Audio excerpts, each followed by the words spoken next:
Hey, what's going on? Hey. Hey, I got a question for you. Do you Might have an answer. Yeah, maybe. When you roll in, so I normally roll in D&D Beyond.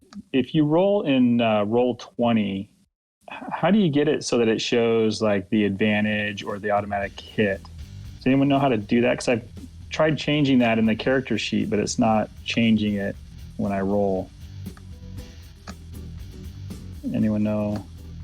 I wonder if it's under settings. It's under settings, I think. Game settings. Let me look. Hold on. Hello. Hello. My headset's finally working again. Oh yeah.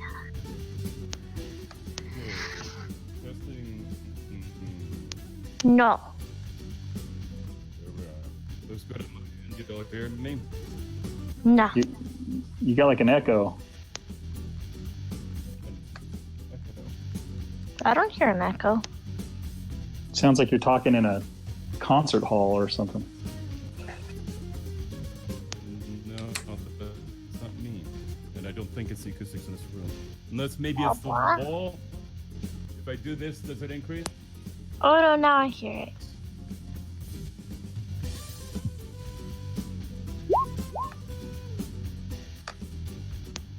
Hmm?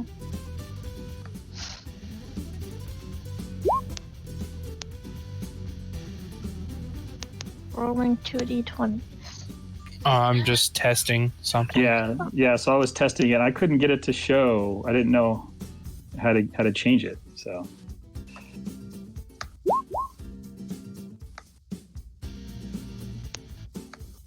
What the hell was that roll? It's called a fudge 2DF. roll.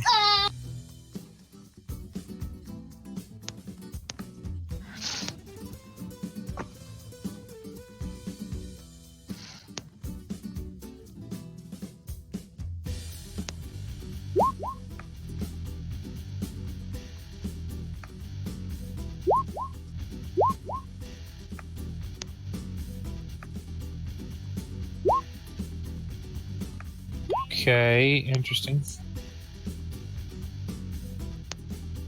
So that's through D&D. That's through D&D Beyond, but I don't know how to make it show up like that when I use roll 20. Well, if you hover your mouse over it, then you can see it's 1d20. Right, he's trying to get it to roll with advantage. Oh, with advantage. Well, I can change that in 1D or in D&D Beyond, but if I try to, anytime I roll in roll 20, it just does that. And I'm trying to figure out how to make it show up like the D&D Beyond, like right above that. And I'm not sure how to do that. If your character, hold on.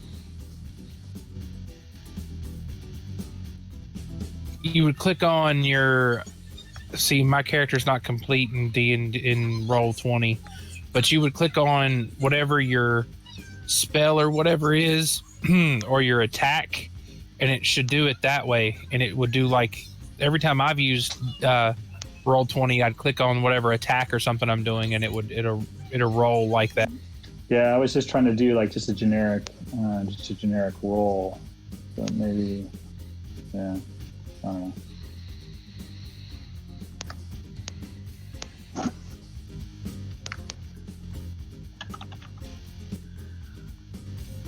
Well, hello, everyone. Oh, wow. Hello. Hey,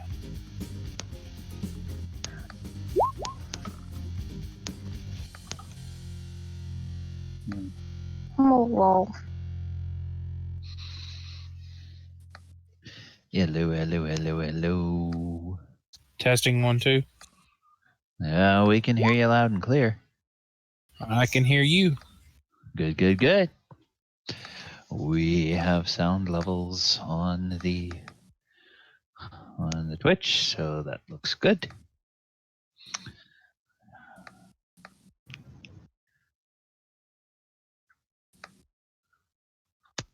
How was everybody's week?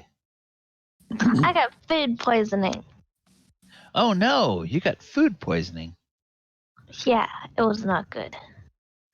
No, that's never fun. Not at all. Ugh.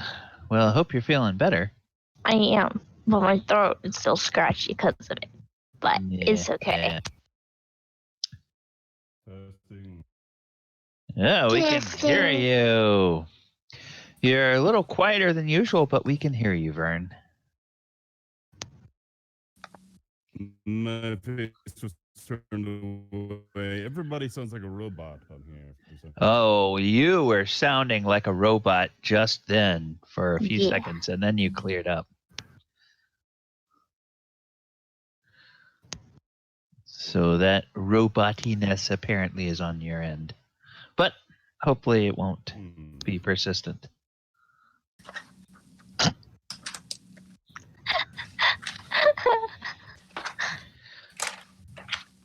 Oh, hey. Oh, yeah, you're still crackling there a little bit, Vern. All right. Welcome, everybody. It is 8 p.m. It is a Thursday night. It is this here Twitch channel, and that must mean it is time for the Dragon of Icespire Peak. This is session 8 with our Essentials game. And the party, the last time we saw them, they had just finished fighting a bunch of orcs out at Butterskull Ranch. Let's go ahead and move our map over here to Butterskull Ranch as a quick reminder of where we were. When we left last week, believe FINN Finn had cast a sleep spell, and the last two orcs that had not fallen or fled the field, these two guys here, they fell into a deep slumber, and they are ready to be questioned. Otherwise, everyone was, or all the other enemies were dispatched or had fled the might of the adventurers. And we are, once we make sure we have everybody and the technical issues are resolved, we will see about getting started. This evening, I am joined by James playing Abinadom, by Michael playing Dorzaphir, by Ivy playing Hyza, by Chris playing Elle. Vern is working out some technical issues while he is in a new location to game with us tonight. And I see Wesley is online, but he is not yet in Roll20 or on the Discord. So we will presume that they will be joining us presently. All right.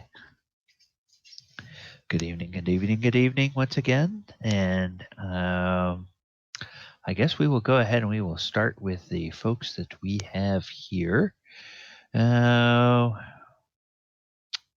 Anyone jump in? What would we like to do with these two orcs? And Abinadom, I should say, or I should ask you, do your webs require concentration, or do they just hang around until they dissipate? No, they're concentration. Their concentration. Okay. Are you going to maintain concentration on that, or are you going to let those? No, I can let them, because we hear no sounds coming from inside the building, right? So we're pretty confident these are the last two orcs. Yeah, there's no more sounds of orcs from inside, and these guys hadn't exactly been quiet. They had been yelling and screaming. The whole time before the battle. So I'll dissipate the web because those two orcs are sleeping. So okay, web is gone. It is no longer. Nobody is in danger of getting stuck while walking in that area. And I think I was the one that put him to sleep. You were the one that put him to sleep. Yeah, okay, all right. The last two. So I guess does anyone have any rope? Tie these suckers up.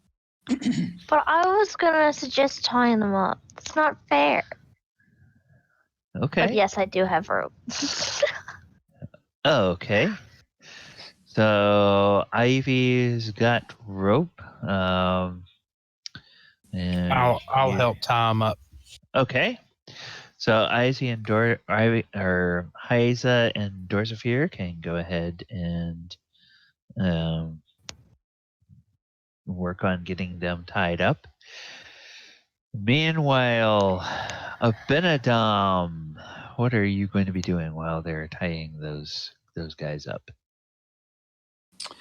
I guess I'm just going to be looking around. Yeah, I'm just going to hang tight here because we're going to have to wake them up before we question them. Okay. All right. Just as a reminder, these all of these orcs were armed with great axes and were wearing hide armor.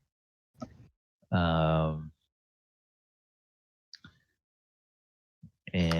Abinadom, or actually I should say Dorzaphir, as you are tying up these orcs, you notice that at least the one you're tying up, it's got a little kind of old, worn leather pouch at its belt.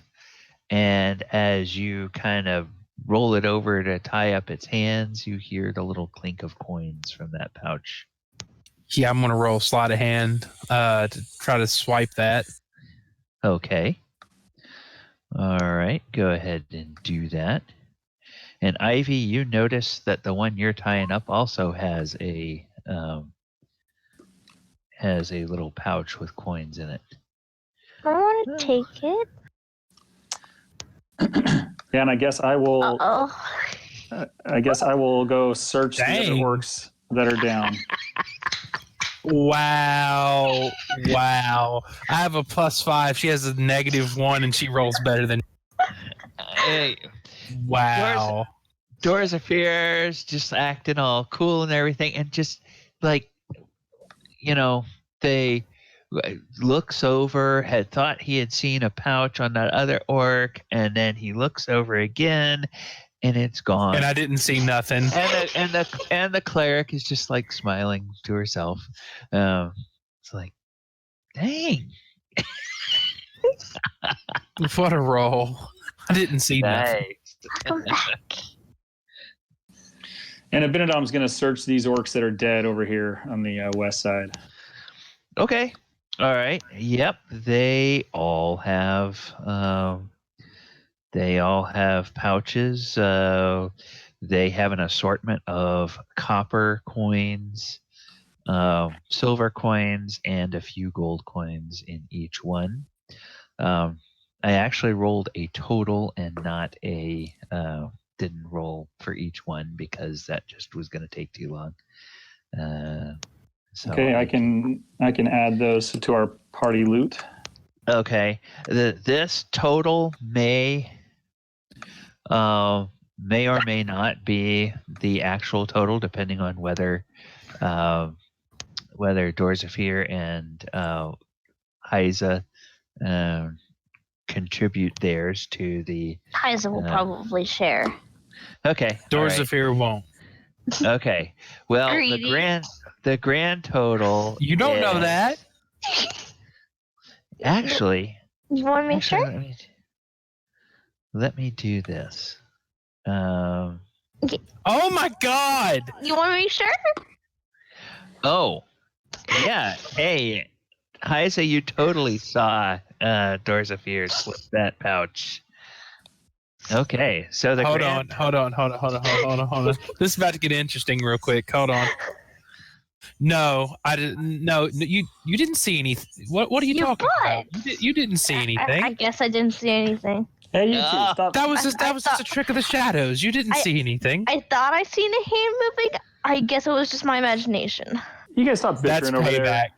We got That's more important payback. stuff to do. That nat 20. That's payback.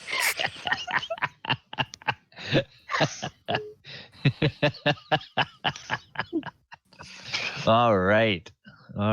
So, I'm gonna make this interesting. I am going to do a. Okay, so the grand total Abinadom, as you know about it, is 103 copper. Okay. Okay, and then there's 69 silver. Okay. And then there's 47 gold. And Dorzaphir, when you open your pouch, you see 2 gold, 2 silver, and 18 copper in the pouch. Say that one more time. 2 gold. 2 silver, and 18 copper. Gotcha. I'm adding that to my inventory. All right. Okay. And then the rest, the other numbers that I gave to. I just added it to our. Yeah, I just added it to our party loot. Yep. Then there are 13 great axes and 13 sets of hide armor. Well, let's say that they're not really great axes. In fact, some people, especially a weaponsmith, might consider them axe adjacent, but they are great axes. They started off at some point, they were manufactured as great axes, but now that the orcs have them and they're on like second, third, fourth hand, who knows how many adventurers have wielded these before they wound up in an orc's cookpot, and now the orcs have them. So So I put 13 used and worn great axes.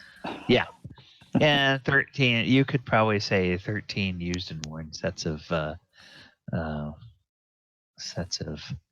hide armor. Okay. All right. Okay. Hey, Vern, how's the connection? Oh yeah, okay, good. Yeah, you sound a lot better. And sound this bell also better. I think I'm seeing internet connectivity problems, not actually sound.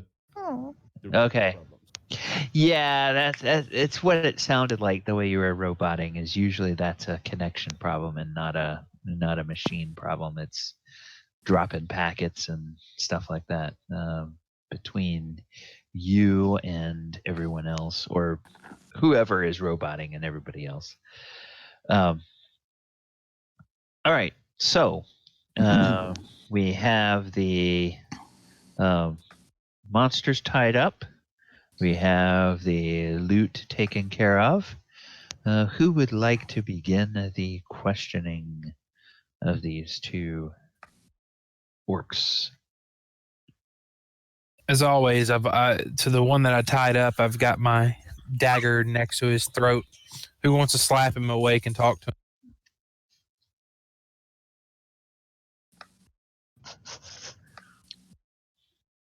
I'll slap him. Fine with me. I slapped the orc next to Dorzaphir. Wake up!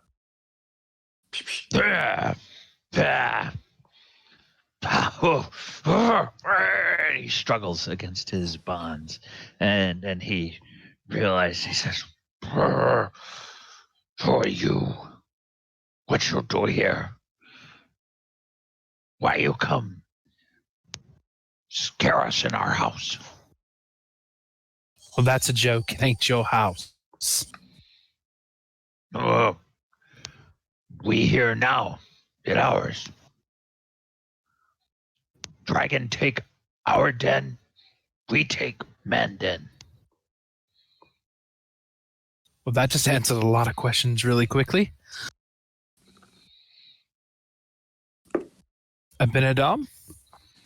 But you're looking. My charisma is 9.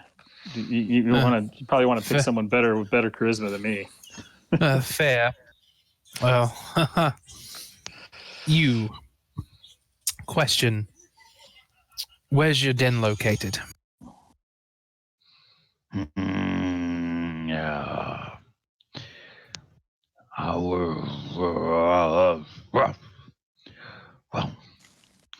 Our den was called Icespire Hold in the mountains. And he kind of points to the north. Or no, sorry, not north, to the south. He points to the south. He says, wait a minute. Dadgummit. Now I have to look at stupid map again and verify. Yes, mostly to the south. Mostly to the south is where he points. And he says, Icespire Hold. Dragon come. Kill chief. Drive us all away. We scatter. We must find homes so we can not be. We can be in peace. We think we come here. We start a farm. We raise livestock and crops. But you didn't have to kill the people that were already here to get it. We kill nobody. I do insight check. Okay, go ahead and make an insight check. I also want to make sure that they're telling the truth because I'm listening and trying to make sure that they. Yeah, that would be an Okay, yeah. God. You don't detect any. Neither one of you detect any deception when he says they didn't kill anybody. We detect no deception? You Okay. detect no deception. What about those bodies? What about those bodies over that burned building?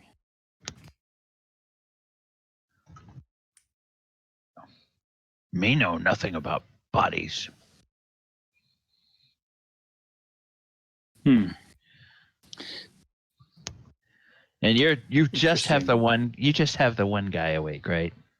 Yeah, Yeah. I've got the one that Yeah. Okay. I'm right behind him with my dagger to his throat while we're all asking him questions. Okay. I just was making sure. Abinadom, the moment he seems like he's not telling us what we want to know, I'll slit his throat. No need to be so harsh. You don't know me.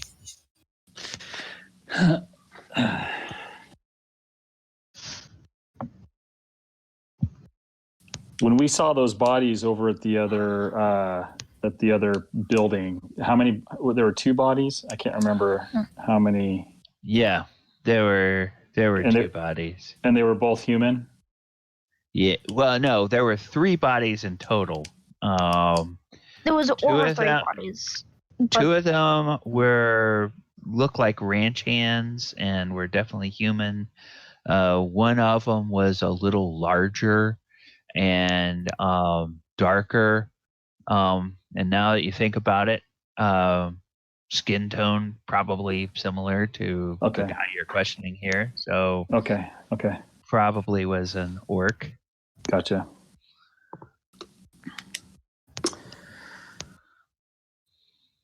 How long have you been here?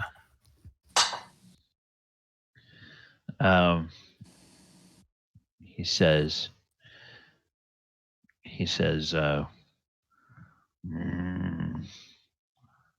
me come 2 days ago. Others already here.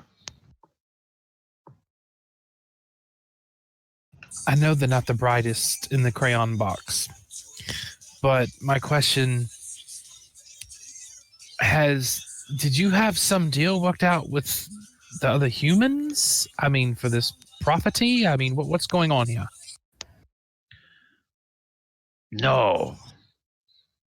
No. Who's the deal. leader around here? Dorzaphir sounds like he was just reinforcements. Let's question the other guy. I don't think this guy's going to help us.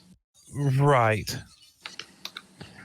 And he says, we lose our chieftain back at hold. We not choose new chieftain. We all must prove ourselves to see who can be chieftain. We must see who cooks best, who cleans best, who harvests best, who plows best.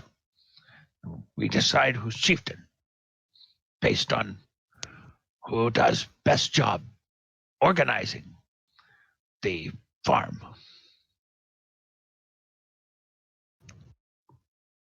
Oh. While he's questioning, I'm gonna walk over to the other burned out building where those bodies are and investigate those bodies. Okay. You head over there and you find a dead orc and 2 dead farmhands. The orc does not have weapons or armor. Just basically has like a loincloth on, and the farmhands just have their clothes on, no weapons, no armor, and flies around the bodies and everything, which they all kind of scatter away as you get close, and they smell like they've been dead. They've all been dead a few days. And am I able to tell if any of these are Alphonse Calazorn? No, you wouldn't be able to tell. Okay. You haven't met him. How far is Abinadom from me? We're It's probably 100 yards, 150 yards, maybe. Yeah. Is he less than 150 or is hold he on, 100? hold on. Let's do this. You all are at the farmhouse. Okay, this is what is 40 times 5? He's 200 feet away. 200. Dang, yeah, he's out of range. Yeah. Out Well, of range. I'm done inspecting anyways. I just wanted to double check there, and then I'm heading back. All right. So you head on back. And I tell them what I saw. Okay. All right.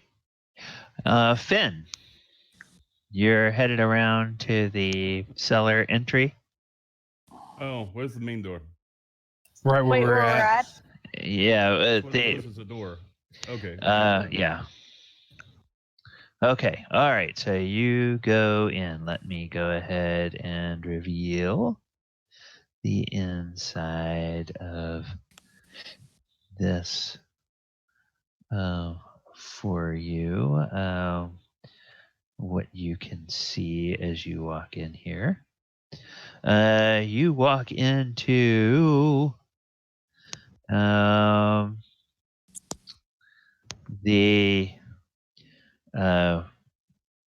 you walk into what is a large eat-in kitchen. So front door of the house leads into this area, which holds a large butter churn, work tables, shelves of foodstuffs and ale, and hanging pots and pans. Atop a small table is a skull-shaped wooden butter mold.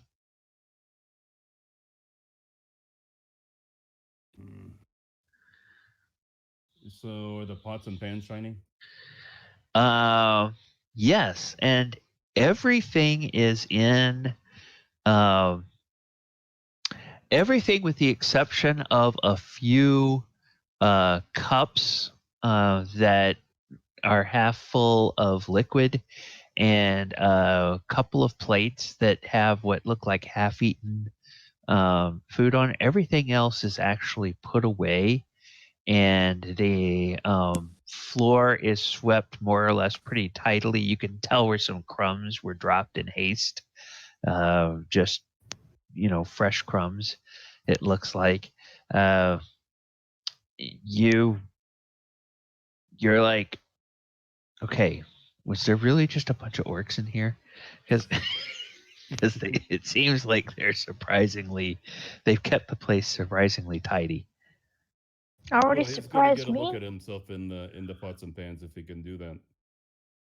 Oh no, these are not okay. the pots. These are not the pots and pans of a noble. These are the pots and pans of a rural farm. So they're like cast iron. Cast iron, okay. You're not going to be able to see yourself in them. Even when they're clean, they're not going to reflect anything. Kind of like that dull. So All right, we're just going to leave them. Let me go back. Yeah, let me go back outside and check with the others. Hyza, was there something you wanted to do? No, I'll be just keeping them beside them, making sure that they don't try and run, or if they try, I'll try and push them down. But I highly doubt they're going to try and run. With a knife to their throat, me beside them, yeah. Who knows? So Abinadom walks up and just pushes the one orc away from the one that's sleeping, make sure that he can't touch the one that's sleeping, and I'm going to walk inside. Well, that means I'd have to drag him out of the way of the door. Yeah, okay, so we'll drag I'll climb this in the guy. We'll I'm gonna drag climb this through guy the out of the window. way. Yeah, okay. So, and he's actually, I'm going to take the sleep off of him since he's not sleeping anymore. He is still bloodied. Okay, you go in Abinadom and you see the same thing. L.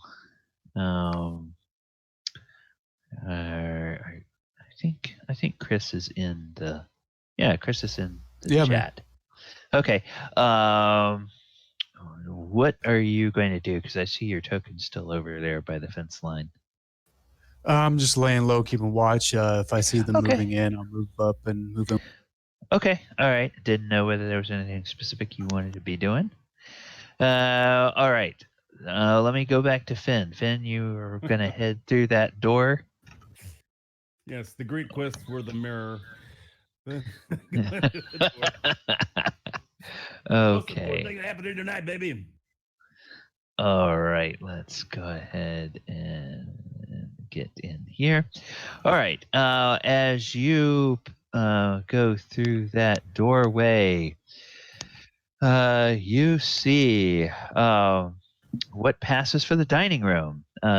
This room contains 2 wooden trestle tables flanked by benches. Cattle skulls on the walls add to the decor.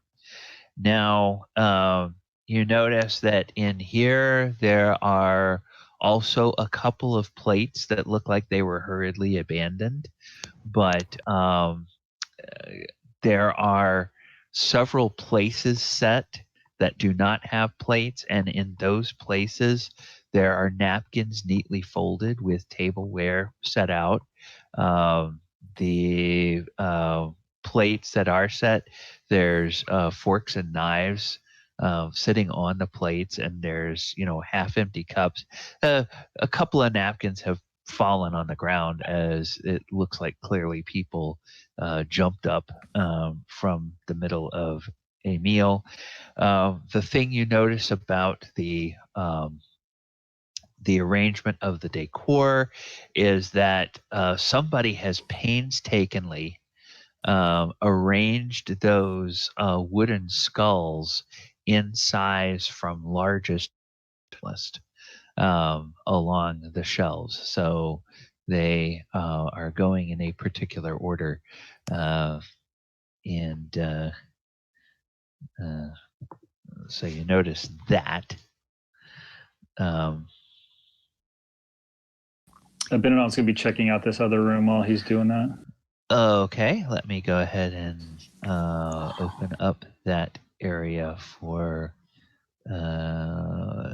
inspection. Okay. Abinadom, when you walk in there, this is looks like a foyer of some kind that off to from the direction you're coming off to your right, there's a stairway leading up to the second floor, and then there's a couple of doors. One A at couple of what? doors. A couple Oh, of doors. One at the far end from you, and one further along on your right. Looks like it probably leads into that area where Finn went. I'll take the stairs up. Okay, you want to take the stairs up? Very well.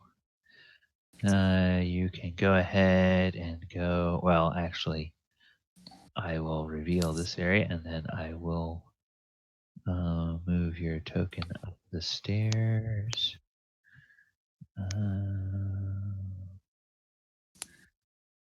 Okay, so then as you come to the top of the stairs,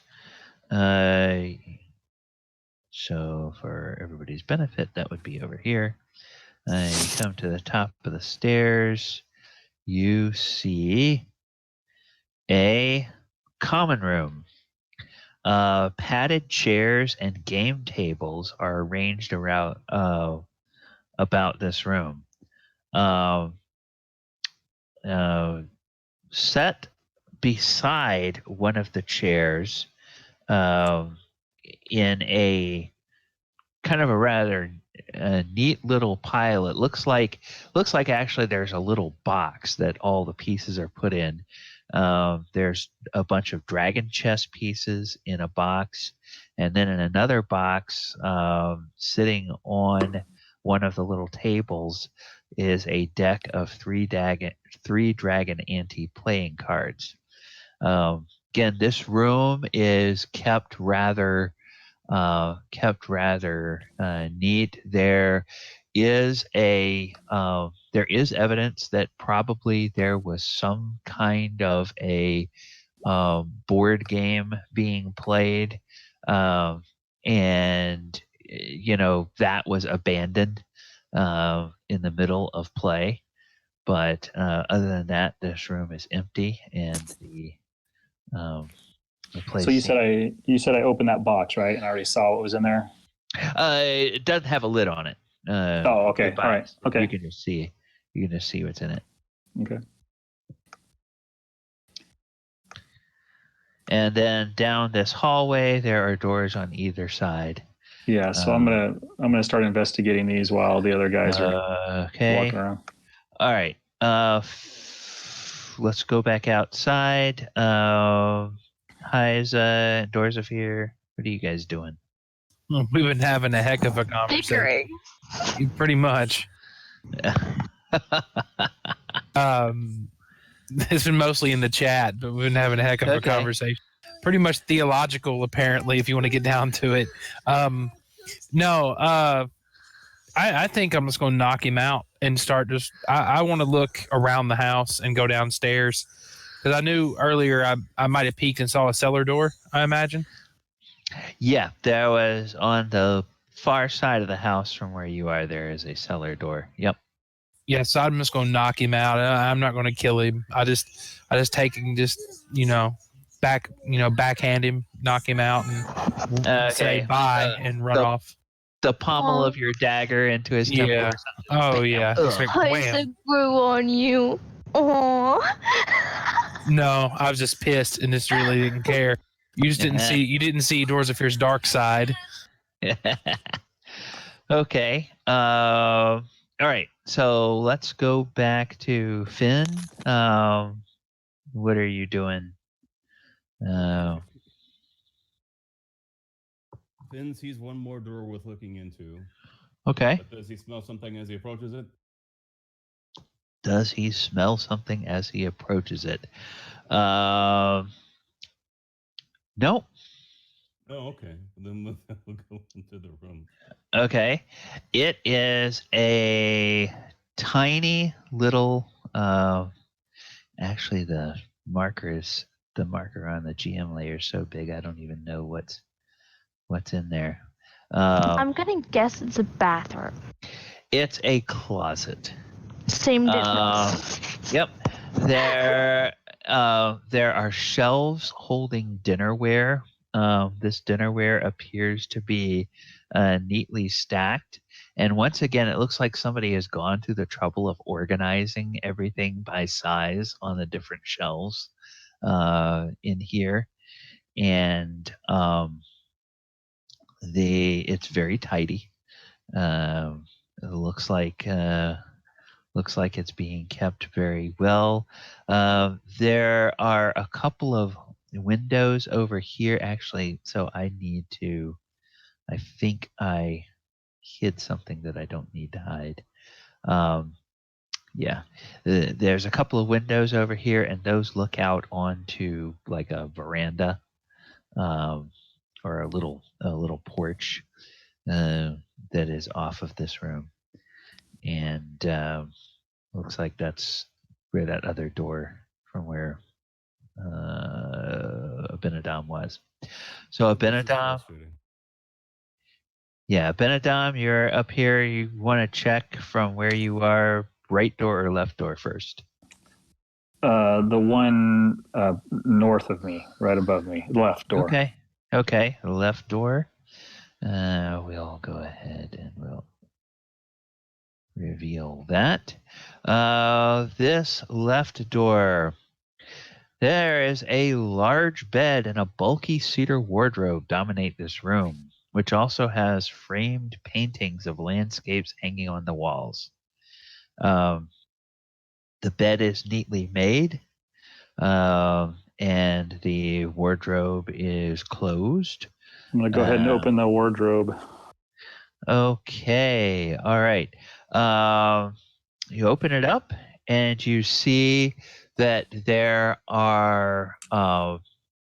clothing that looks like it belongs to a human, and it's rough spun clothing that's mended in pretty good condition, but it's definitely nothing fancy. There is one kind of threadbare suit that is off to one side, hanging in that wardrobe, but all the rest of the clothes look like they are clothes that would be worn by someone who works on a farm.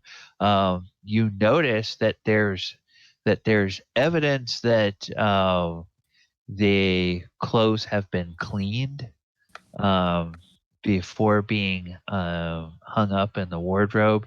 Now,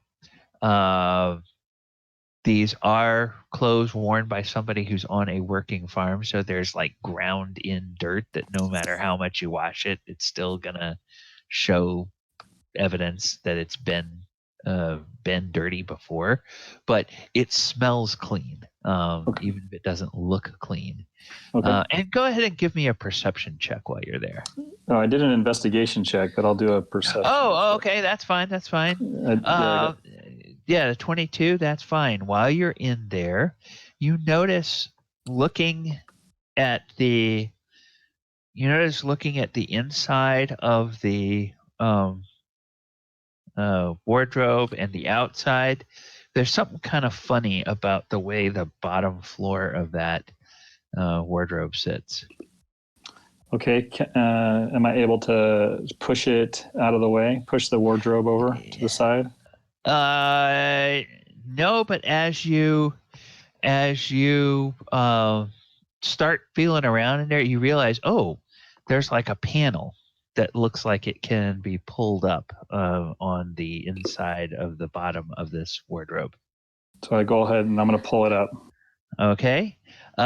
You pull it up, and you see a really shiny, sparkly very beautiful suit of Wow. chainmail. It's really brilliant, brilliantly silver. Sweet. Looks really new. Looks like it was just made. All right. Well, I'll pick that up and I'll carry And that, even though I can't wear it. as you pick it up, you realize it's also a lot lighter than you would normally think chainmail should be. Can I detect? I'm going to cast detect magic. Okay. Cast detect magic. Yeah. Let's see.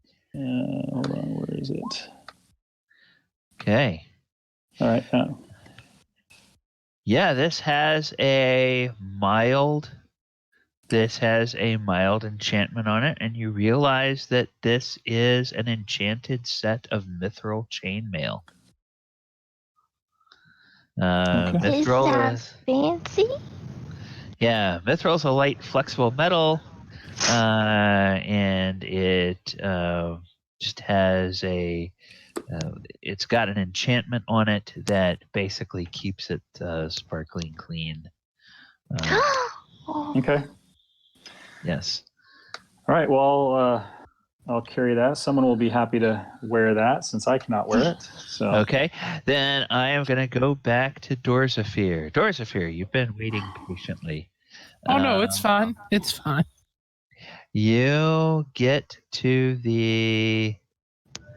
I'm just trying to make sure that we.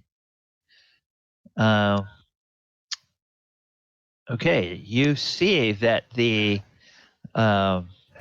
two doors that close here, there is a hasp that goes over that looks like it would lock. There's not a lock on them.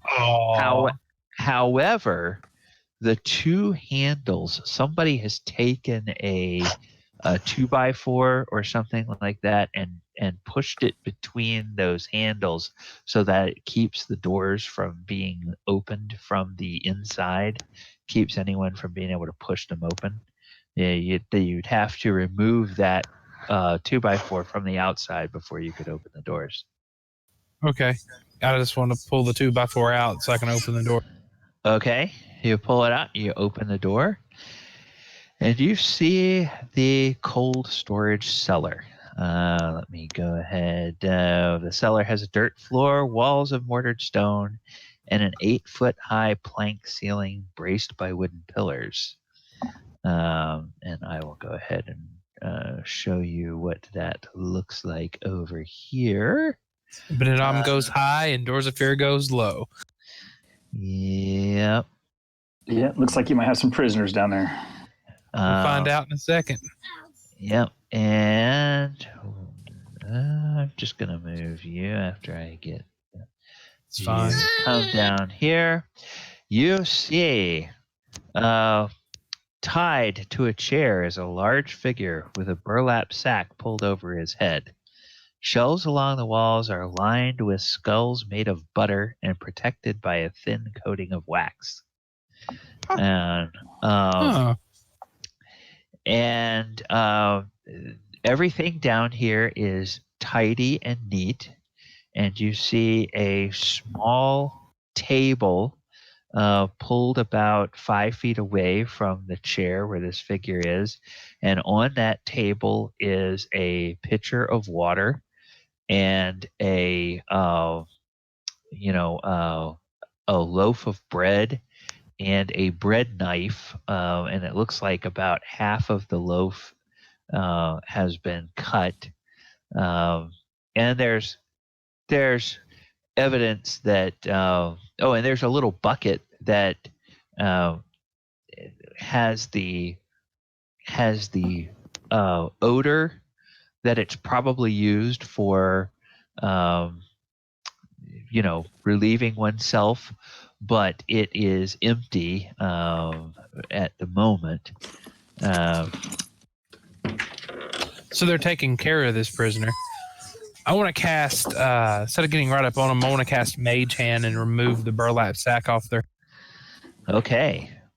As you remove the burlap sack, you in fact see a person, a human. He is bound in ropes, and he it looks like he's kind of been dozing, and when the sack comes off his head, oh, what you monsters, what do you want, what do you want? And it's clearly a human voice, not an orc voice. It's all right. I got you. Sheriff? What? Who's there? And he turns, trying to turn toward your, tries to turn towards your voice, so you can see, he can see who's there. And you see a grizzled old human.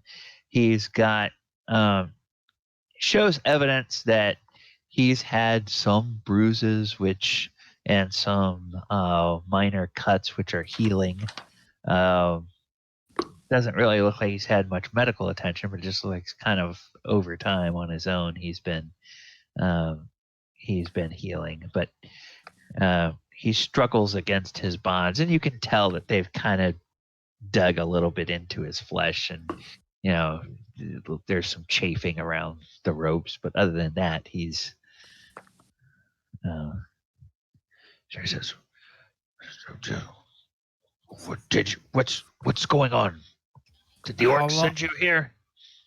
No, most of them are dead. How long have you been here?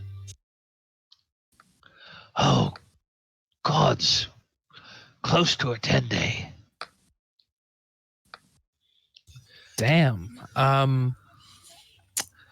Why did they take over the farmhouse? Was there people living here before they were here? Well, this is my ranch. I'm living here. My farmhands. Oh. Then those orcs came and they overran the place. They gave me, after they beat me up and tied me up down here, they gave me some sob story about dragon running them out of their home. Yes. They said that they would keep me here until I learned to appreciate them, and until I allowed them to stay here with me. See, look at Hud, isn't he right? I go and cut the sheriff's restraints and pour him a glass of water from the table.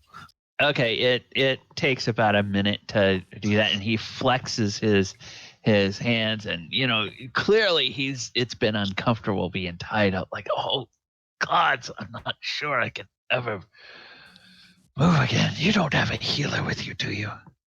Yes, she's very spry, and she's upstairs. Oh, hold on, wait a second. I gotta be slick with this. Hold on, I know exactly kind of where she's at. I'm gonna sit there, pull out my little copper wire. Hyza, I need you to come downstairs in the cellar, please. You can reply to this message. I will first jump for a moment because she does not know who or what is talking to her. Like, what the fuck? Where? You recognize you recognize it as Dorzaphir's voice. So, but she doesn't know where it's coming from. Yeah. So is that your reply when she's saying that? She's like, what? Where? What? What the fuck? And look around confused and touch her ears. I'm down in the cellar. Can you please come here? You can reply to this message. She won't say anything back per se, but like be completely confused as she makes her way down to her cellar. Okay. All right. I'll just go ahead and there you go. I'm slick like that, people. I have message as a cantrip. I can cast it anytime I want. And you see Dorzaphir here with this human He's a man of probably is close to 60. Very, very strong, even for being an older, human. But clearly, he does a lot of work in the farm. And then he says, "They haven't hurt Petunia, have they?" Petunia? Patilda? Petunia. Like the flowers? No, godsman. Petunia, the cow. Oh, was there a cow out there? I know that I've seen pigs. Oh, you saw the pigs, but did you see a cow? She's lovely. She's a large Holstein. Has a brown. Oh, actually, now I'm going to show my ignorance about farming. Hold on. I sit there and I take my wire out. I talk to Elle. Elle, have we seen a cow out here anywhere? You can reply to this message. I spin around and take a look. Do I see a cow? No. He says, thank you, Wikipedia. He says, she's a Holstein. She's got lovely black and white markings. And she's got black She's a milk on. cow. Well, not just any milk cow. Her butter, or the milk she gives, is perfect for the butter for the sculptures that I make. Oh, this makes perfect sense now. And that was out of character. Hold on. Hold on.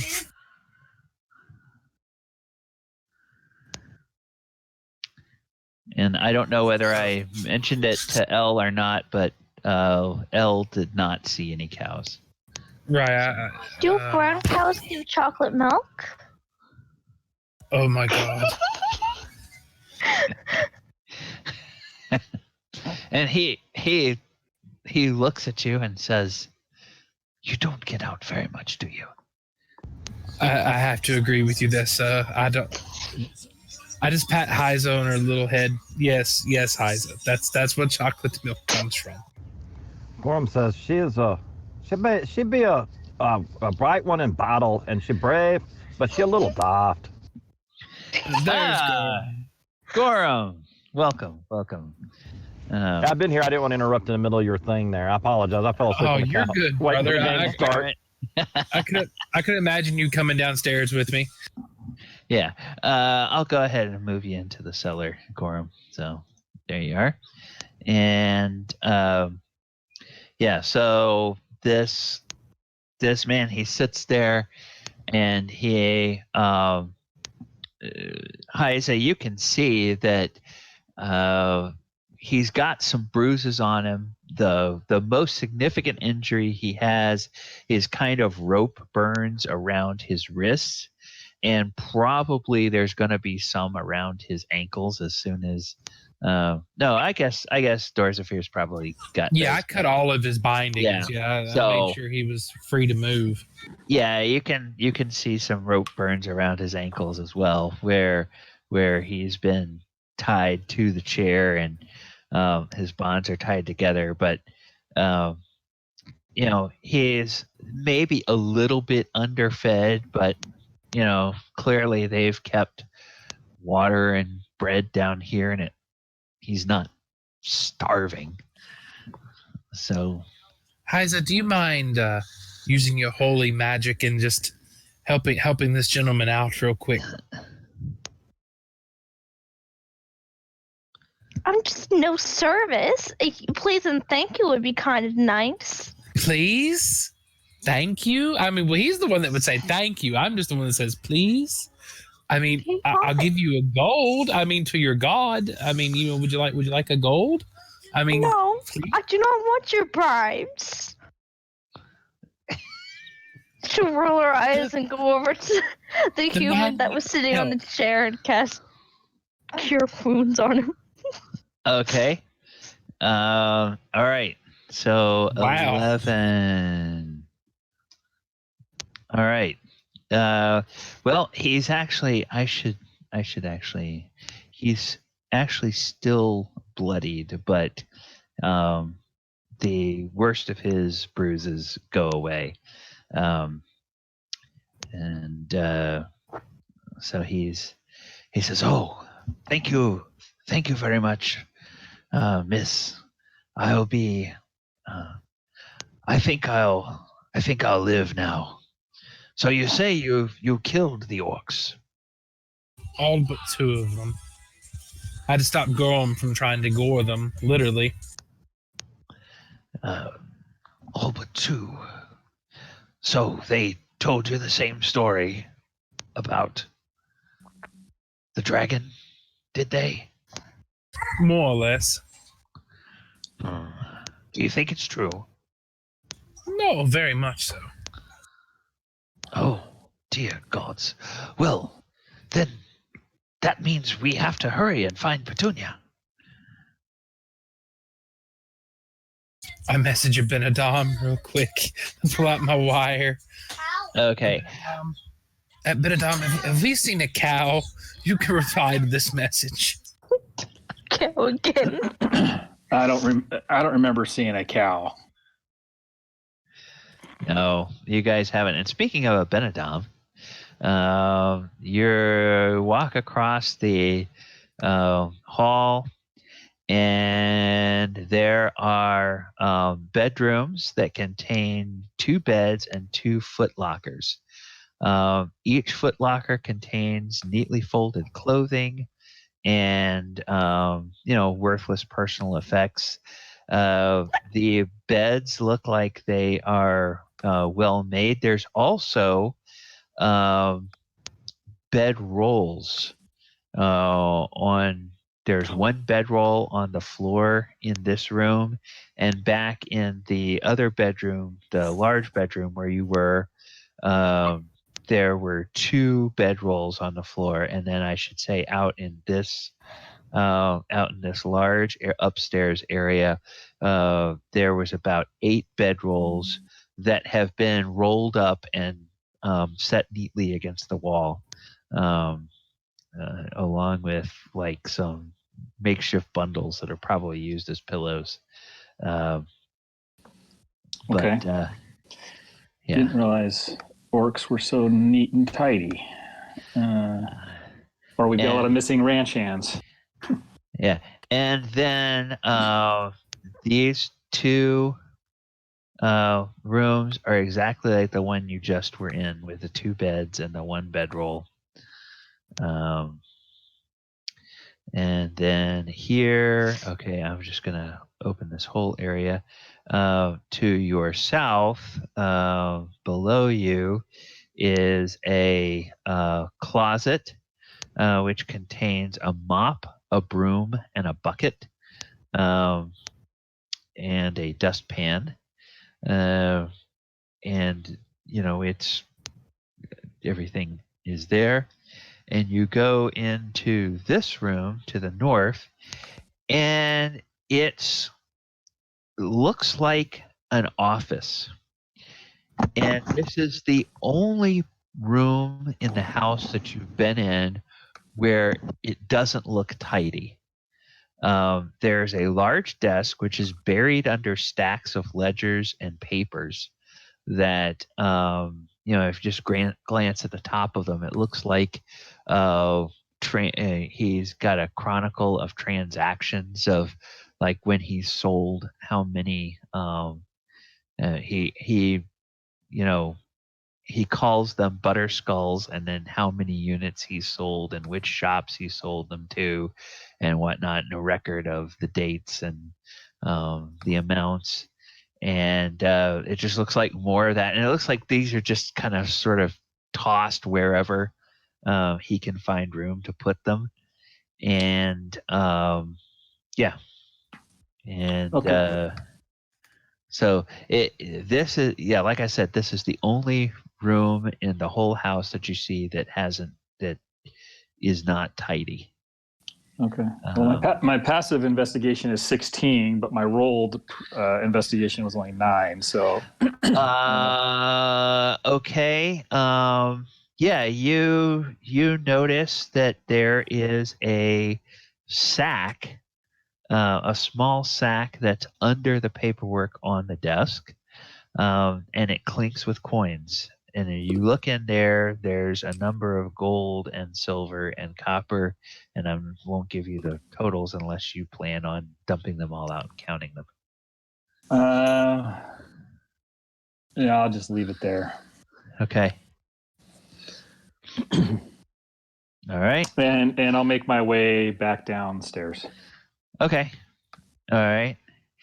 And so after a couple of minutes of stretching his legs and stretching his arms and his back, and he drinks a couple of cups of water and cuts himself a rather large hunk of bread from the loaf.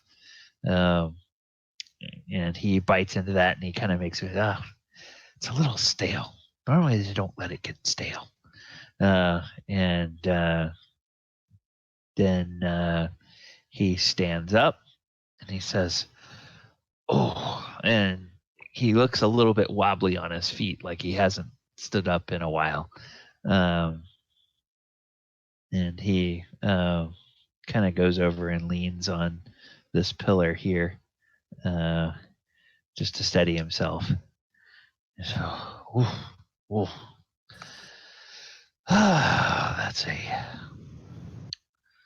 that's rough. I'm getting too old for this.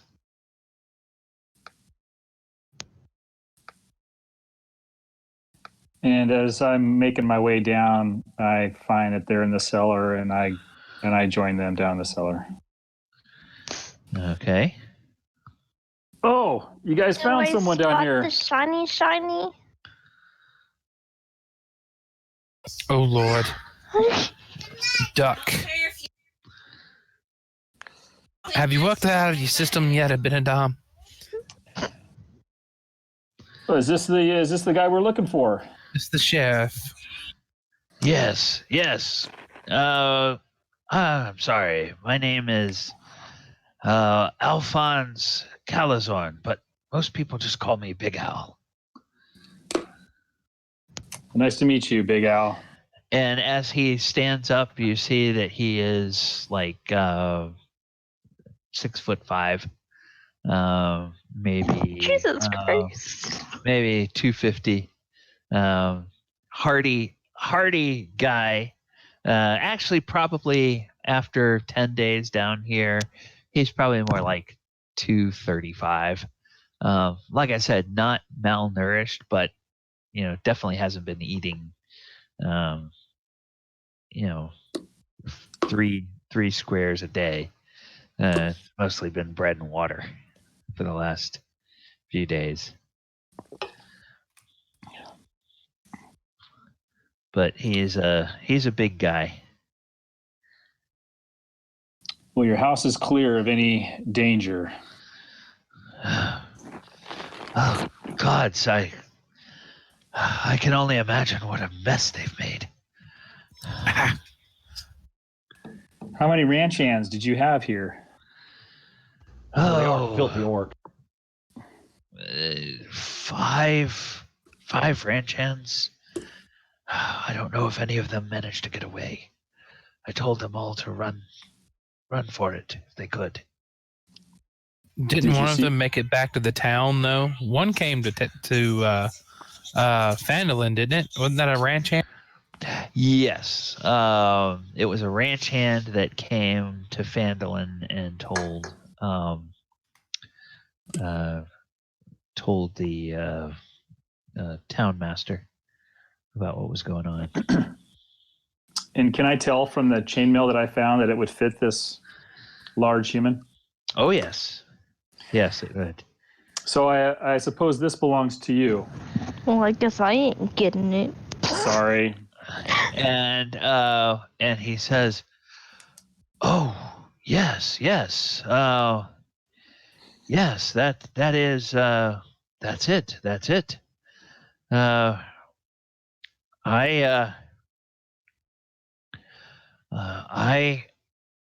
will take that, but I will give you all a chance to earn this as a reward. You must find Petunia. If you can find her alive and you can bring her back safely, I will give you this chainmail. Who's Petunia? I'm out. She's a cow. I'm out to find the cow. Why do you want? What's so important about this cow? She makes the special butter that you see all around us. Oh, And- okay. Diablo. Yeah. Where- Abinadom. I'm a warrior, not a milkmaid.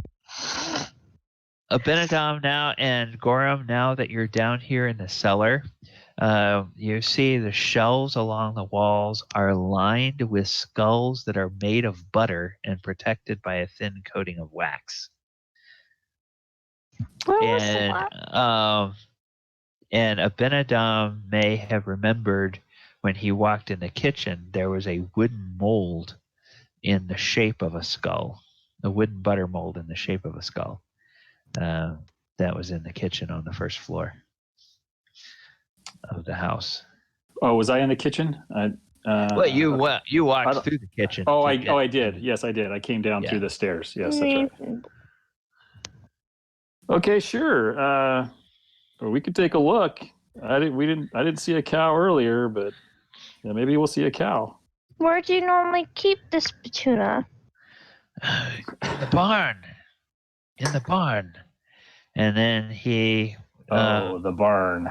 he starts to make his way out, and he comes up and he looks off and he goes, "Oh gods, no,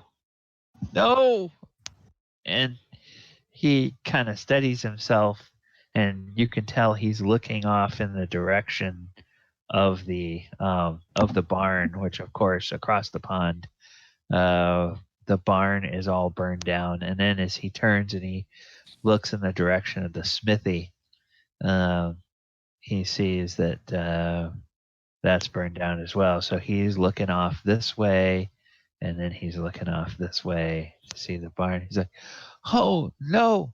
Oh yeah, the barn is burned. Oh, and the smithy too. Oh gods, those damned orcs." And then And I give a look over at Hyza and look that glare like, them damned orcs. Okay. Let's not jump to conclusion. Yes, the orcs might have came here, but who says they weren't chased by the dragon that they said that ruined their homes? Oh goodness. Right, me and I look over at Abinadom just like, are you shitting me? Hyza wants to give the orcs the benefit of the doubt. Why? Poor we- sheltered child. Gorrim, Go talk some sense into this child. Aye, this is the second time I've heard of this dragon killing orcs. Maybe this is a good dragon. When I was over looking at the barn, did I see any dead animal carcasses? I mean, Nope. Did I see anything? Okay. No, and you guys have seen the pigs out and about and roaming across. And in fact, I think somebody told Al about it. And then as he's standing there, in fact, one of the pigs kind of comes out of the garden across this path, and then kind of makes their way over. And then when they see Al, they come up and they kind of nuzzle Al and grunt like, "Hey, feed me," kind of like a animal that expects when they see a certain person they're going to get fed. I message Elle, hey Elle, coast is clear, come on over. Wait, did you say L? Yeah, I was messaging. No, I mean, no, someone, did you say there was animals, cows? Well, no, that was Aaliyah. No, it's No, we're last week you guys saw the pigs roaming free. Oh, the pigs. Yeah. Okay. Yeah. And the farmer is looking for a cow, and you all did not notice a cow last week. Okay, so that was a pig that just. Yeah, a pig just wandered over to the farmer. Gorm's gonna go to a couple of the orcs and cut them open and see if there's any remnants of cow in their stomach. Oh god. Jesus Christ. And you call me cruel. Gross. Oh, they're dead. Nope. It doesn't look like there's any. You can't. I wish I had Bandit. Oh, well, you can always summon him again. Yeah, it'll take me an hour. Do I find enough charcoal in the chimney in the building to be able sure. to recast? Yeah. All right, so I'm gonna spend. So I'm gonna spend the next hour working on casting Bandit again. Okay. While you do that, Big Al is gonna wander over to the barn. Is anybody gonna go with him? I'll walk to the barn. I'll go to the barn. Okay, so he walks over to the barn and he gets close and he says, "Oh, my two dear friends." He says, looking at the men, the ranch hands that are dead there. He says, "Oh, Dorn Buckman." He leans down and touches the shirt of one of them. "Dorn, you deserve better than to die by an orc's blade. Yeah, I'm sorry I was not able to defend you." And then he goes over and he sees another one. He says, "Oh, Egon Marsk. Egon, I am so sorry that you had to die here. You deserve better than that." And he goes and he kind of looks, and by this time there's like 3 or 4 pigs have seen him and have wandered up, and they're kind of following him around and sort of grunting. And every now and then one will like use his snout and hit his leg, like "Hey, where's our food?" And they he sort of absently scratches them, but he looks and he says, "Well, the pigs are out and I don't see the carcass of Petunia, so perhaps she got out too.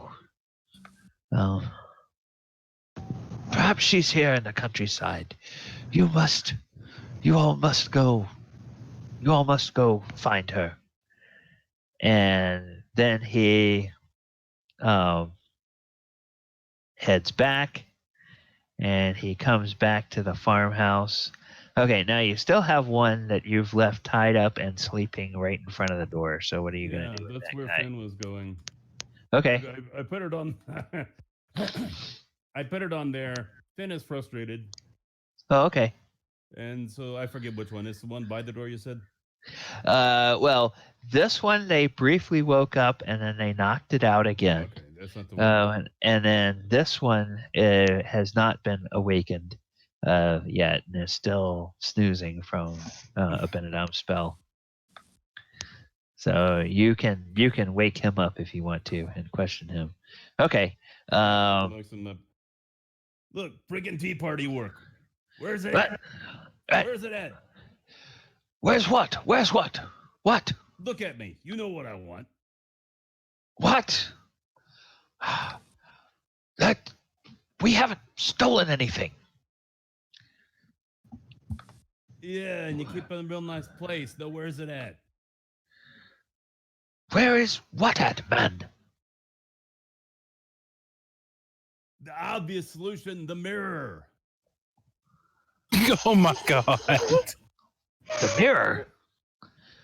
The mirror. Yeah, it's a thing. You look at it. You can use it like for looking good. Because my hair looks like you right now.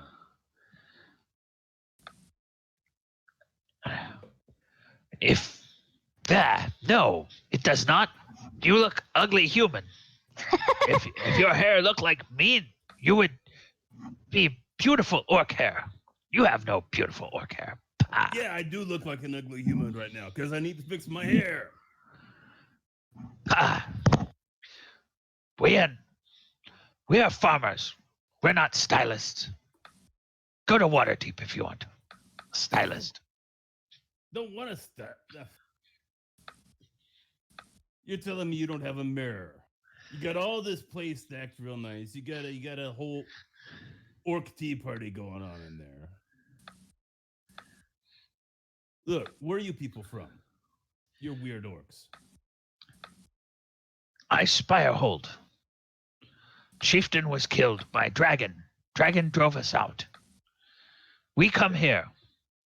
We will convince farmer to let us stay here. We keep him safe, but we cannot let him go until he agrees we can stay. And then he looks around at like all the other, well, not many of us left now, I guess, but he will let us stay. Or we will keep him, only giving him bread and water until he agrees. All right, where the heck is he at? Finn turns his head and sees the sheriff approaching. Yep. Yeah, and Alphonse. Where is Alphonse. Does he know? Look, you vicious creature, he says to the orc. He says, "Where's my petunia?" And the orc says, "Petunia? What's this petunia?" And then he turns to Finn. He says, "He calls his mirror petunia?" Yeah, that's what I thought. Who calls a mirror petunia? No, his cow. Petunia's his cow that he's been looking for. Oh. Cow ran away when we burned barn.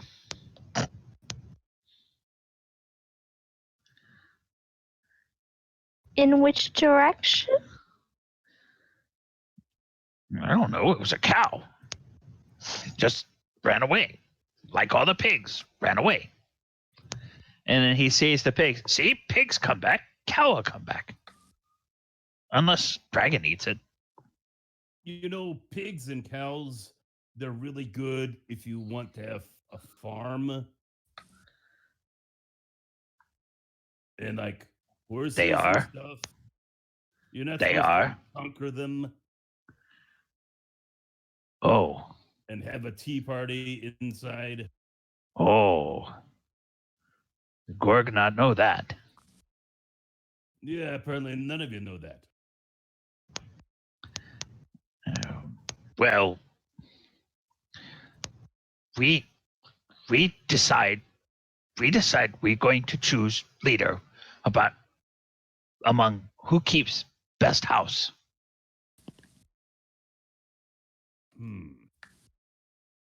Who cooks best? Who cleans best? Who tidies best? And the sheriff standing there with his hands on his hips and looks at Finn and says, "What the devil is this beast talking about?" Everything except what I want to know, which is where the mirror is. I don't have a mirror.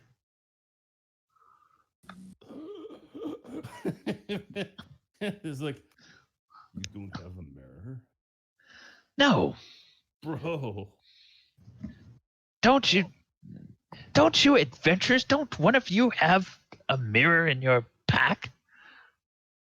Or a 10-foot pole? What's wrong with you? Adventurers not carrying stuff like.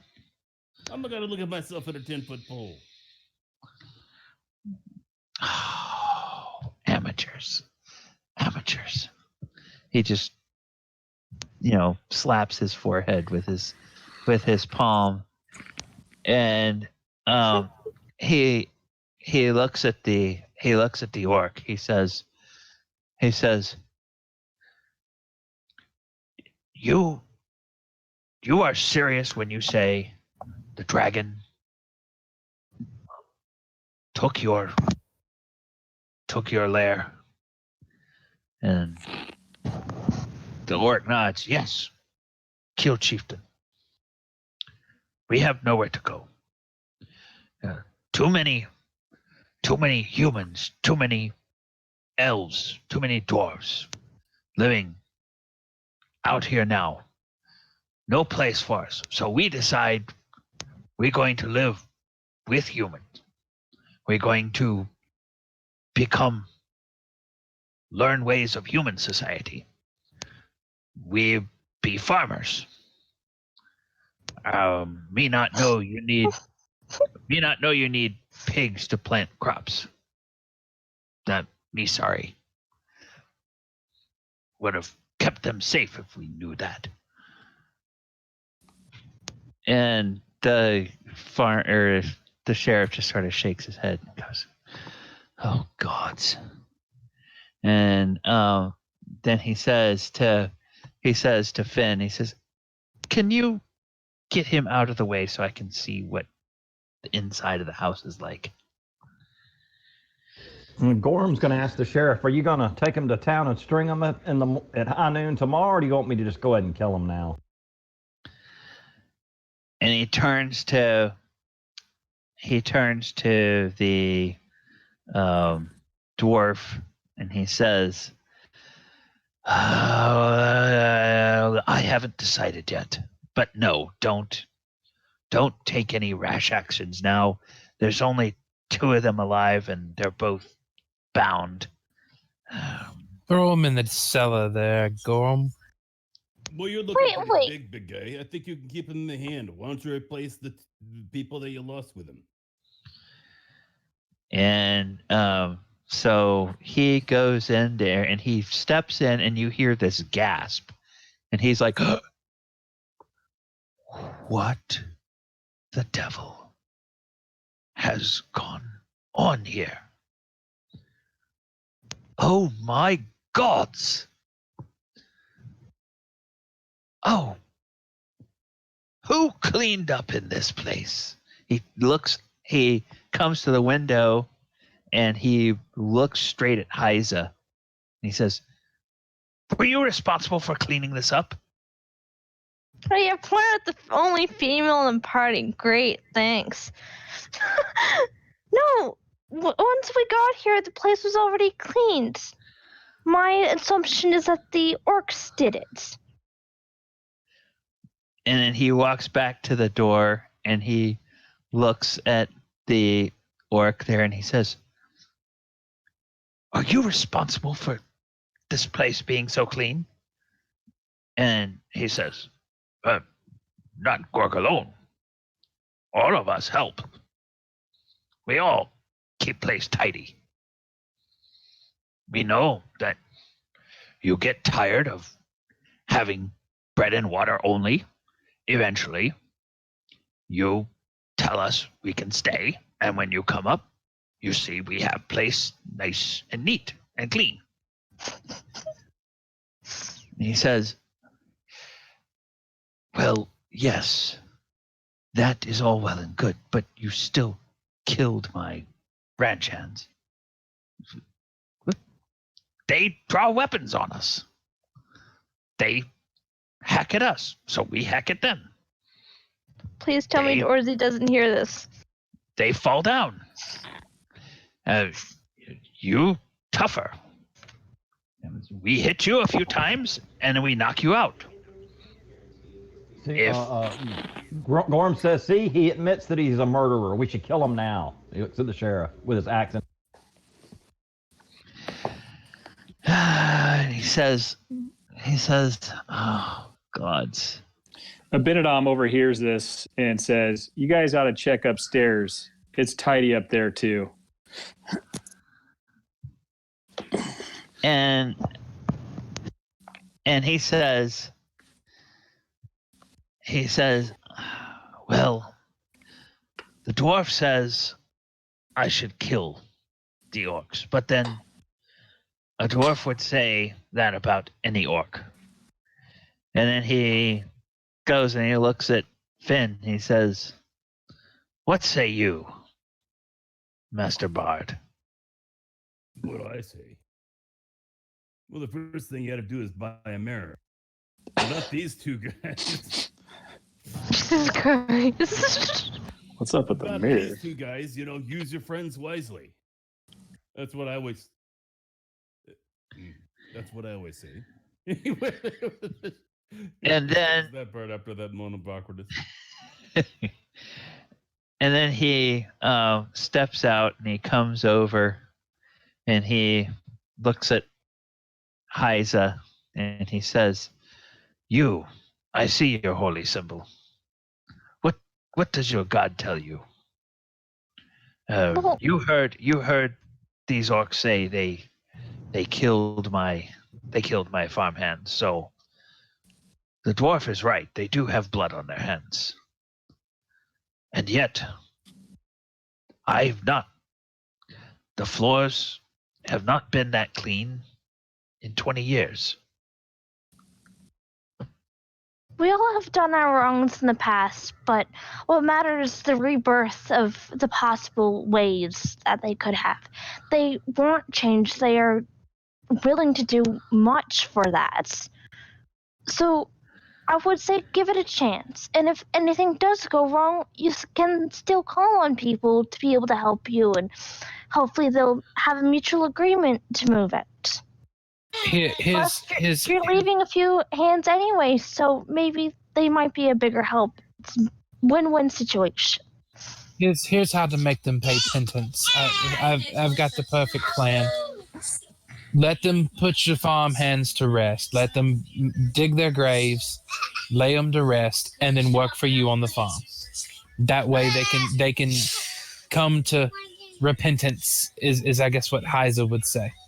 Come to repentance.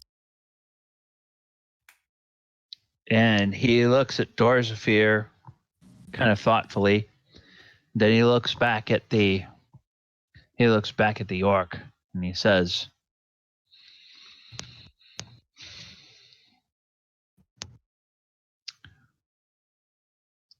I am going to need to go away for a few days.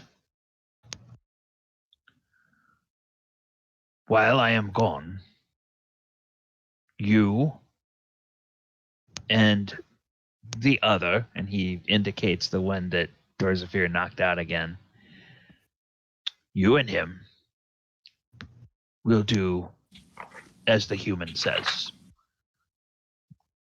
Dig the graves for my ranch hands and dig graves or whatever your traditions are for your dead. Whether you have funeral pyres or you bury them, whatever. If more of your people come, you keep this house as clean as it is now. And then you will start work on repairing the barn. You'll round up the pigs, you'll put them in there, and you'll see that they're fed corn and grain from the fields. And if we find Petunia, well, Petunia will have to stay with me for a while. But if we find Petunia, well, when I come back, I will have a group of soldiers. But if you have been true to your word, and this house is in good shape, I will see that no further harm comes to you. I tend to believe that you were chased out of your what did you call it? Your Icespire hold? I remember from days long ago, that place has always been a refuge for orcs. And whenever a human or an elf or a dwarf was dumb enough to go that direction and never come back, I always accounted it their own fault for walking into orc territory. But now you're here, and maybe it is because of the dragon. You've had many friends of yours die. I've had friends of mine die. If I just have you slaughtered, then that just means that when your friends see more humans, they will have them slaughtered. And it will go on and on and on and on. Maybe it doesn't have to be that way. And the orc standing next to Finn, or sitting next to Finn, kind of nods and says, "It will be as you say, human. Gork and..." Oh gosh, I gotta find his name again. Gork and Holg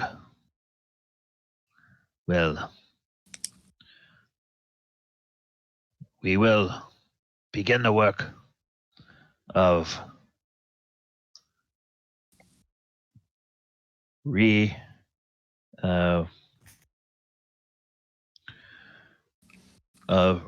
burying the dead. We will set a pyre for those of our kin. We will scatter the ashes. And the sheriff nods. He says, "If you have specific traditions about where the ashes are to be scattered, do so. But if you don't, then if you want to learn to be farmers, you will find that the ashes of creatures that have been burned in a pyre are good for the crops, so you can spread them on the crops." And Gork says, "Okay, good. We will do that." And so he says, the sheriff nods and he says, "Master Dwarf, I don't think there's any more need for your axe today. At least not now. If these orcs prove false..."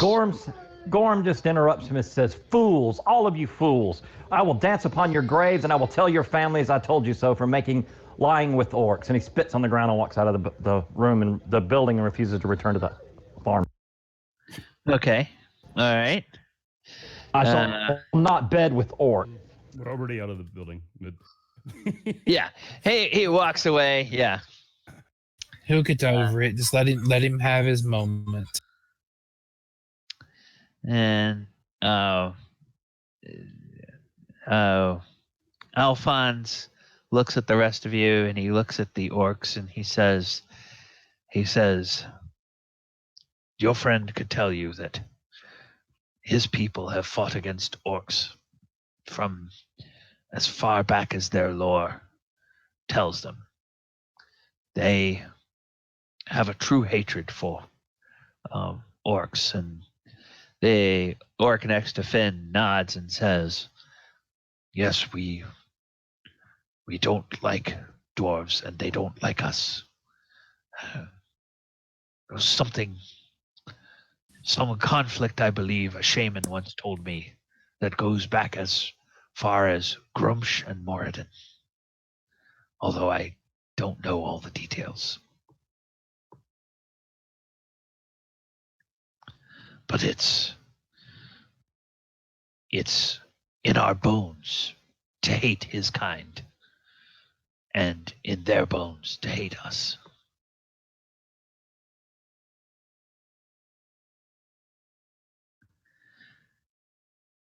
And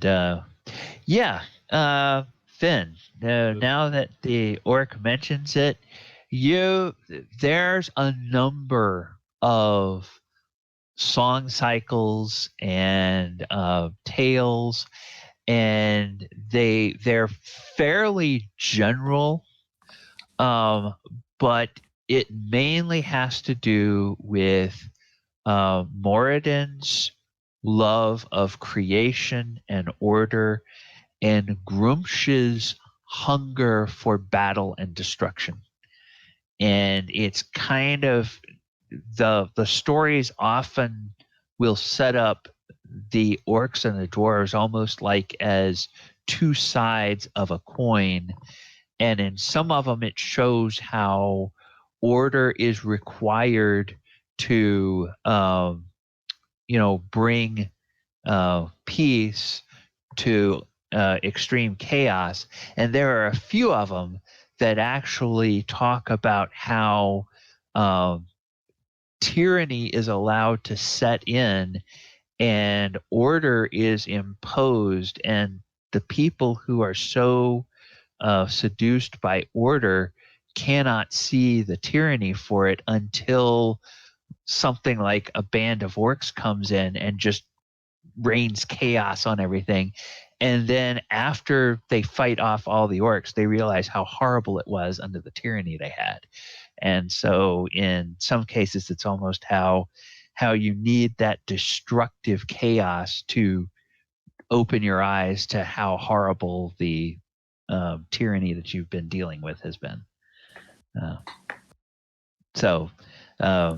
But none of the stories you can bring to mind actually go all the way back to what the root of it is. But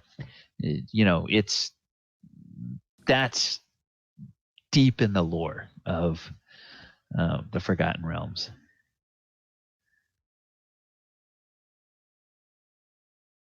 All right, so everybody kind of stands there for a little bit, and the orc finally looks up at Finn and holds his bindings out and says, "We will do as the human says. Will you let us go, or will you spill our blood here on the ground?" Who, me? I'm too busy trying to find a mare, dude. I walk up and cut the orc's bindings. Okay. I'll unbind the other one.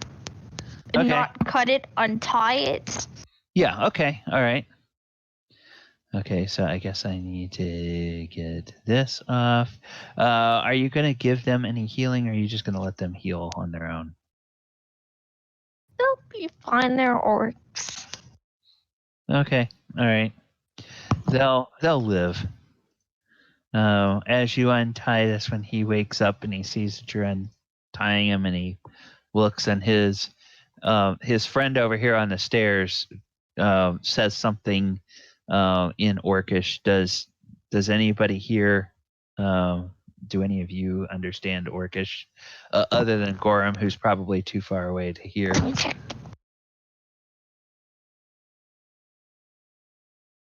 Nope. I cast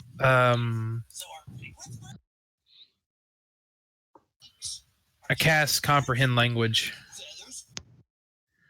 Oh, okay. Well, hey, as your spell goes off, he's about halfway through, just explaining to this other orc, and he does call him. He uses the name Holg to talk, or to talk to him, and he says, basically, he's relaying what they've agreed to, and what the farmer wants them to do. And Holg looks around and then kind of says back in the same tongue, "Are you serious? They're not going to kill us?" And he shakes his head, and he says, and then he says, "These won't, but stay away from the dwarf. No guarantees with him."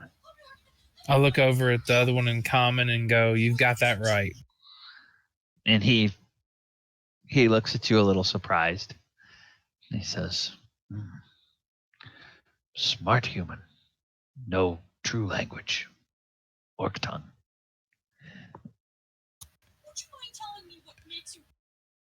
I just nod my head. Yeah. Doesn't know that I cast a spell, but like, yeah. And you just keep thinking that. That's what I'm thinking. Yeah, just think that. And so Has it been an hour or an hour and 10 minutes? yeah, well, we'll just hand wave that an hour has gone by. So we will say that where is he? He's here somewhere. Here he is. Oh, come on. Yeah, there we go. He's a big ol' owl. Yeah, I've got to do this. Set dimensions. And while you're doing that, I'm telepathically communicating to the owl. Go out and we're looking for a black and white cow, and I give him an image of what it looks like, and I tell him to go see if you can find him. Find the cow. Okay, and I'm gonna put him under your help me grab control. the horses. Right. We tied him up. Yeah. The horses are tied up, so they're fine. Defense. Yeah. So I was about to say, like, the horses is all the way out there, so between there and where the farm is, who knows where the cow is. I'll take Gorrim with me, just kind of begrudgingly. I know he's upset, but I take him with me, and we're gonna go gather the horses up, and I'm just gonna have a conversation. Okay. All right. Gorrim, my friend, come for a walk with me while we go grab the horses.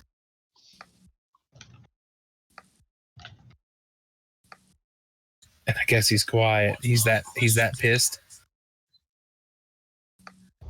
He'll go in.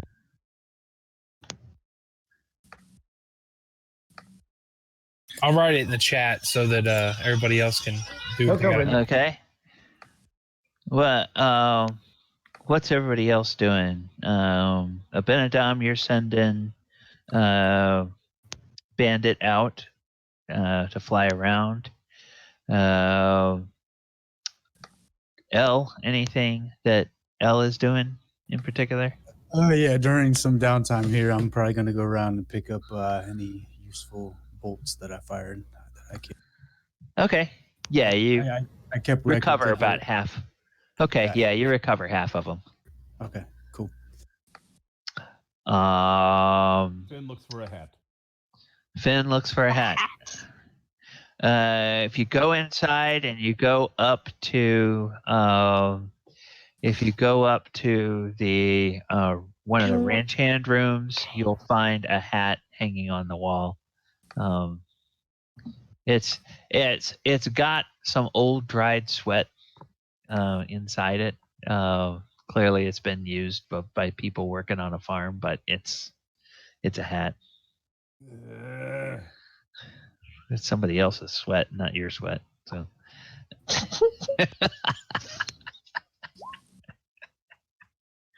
Hyza, anything Hyza's doing while you're?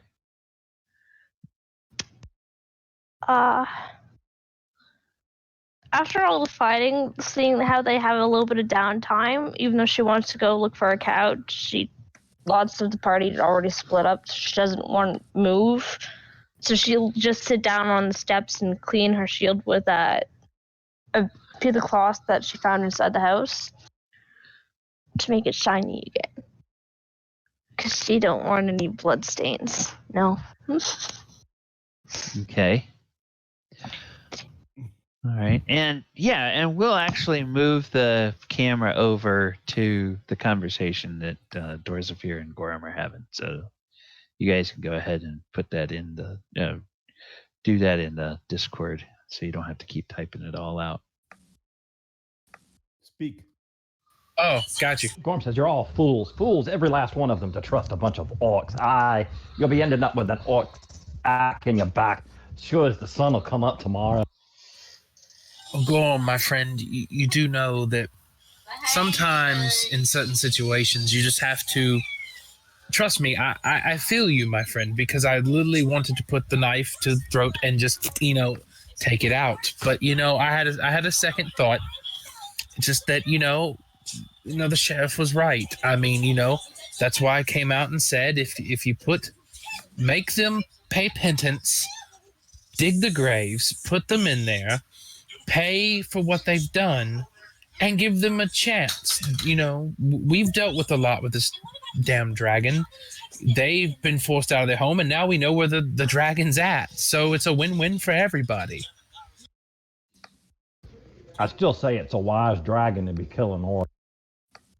I understand, my friend, what you're going through. Trust me, with the whole strife between you and your people, I understand. But look, we have to think of the situation at hand, not what has been in the past. The past is the past.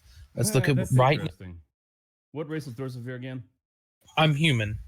Okay. Let's look at. Human, you should know. There are only two orcs. There's only one good orc. I knew you was going to say that. How did I know you was going to say that? But just hear me out. Look, worst comes to worst, as the sheriff said, you can always come back and you can handle them yourselves if something was to go wrong. So, you still, it's a win-win. If he comes and sends us a letter, hey, they're not working out, he can't handle them, guess what? Gorrim rides in, saves the day, cuts their heads off. How about that? Does that make you feel better? Just a little bit? It made me feel better to cut their heads off now. No. What do we notice them doing? Are they actually getting themselves together and trying to go clean up a little bit and pick the bodies up and move? Yeah, the one is really the one is really badly hurt. So the other one is actually kind of binding his wounds a little bit. And actually, as you look over there, the sheriff is helping the one orc to move the other orc over next to the house so he can kind of lean up against the house while the guy binds his wounds, and the sheriff goes inside and comes back out with some linen and a pitcher of water. So they seem to all be chatting. I'll just move them over here. Right. So go. Do you see what's going on right now? Do you see the sheriff is helping the orc, and the orc is helping the other orc, and Hyza's over there just giddy, helping out as well. But I mean, that's what I'm trying to show you. We can all cooperate in a moment like this. You see, that inbred hatred that's inside your heart. I see my friends that'll be stabbed in the back by a bunch of orcs. I don't see that, because look how many orcs we slaughtered as we're walking through this field right here. Do you see all these orcs laying on the ground?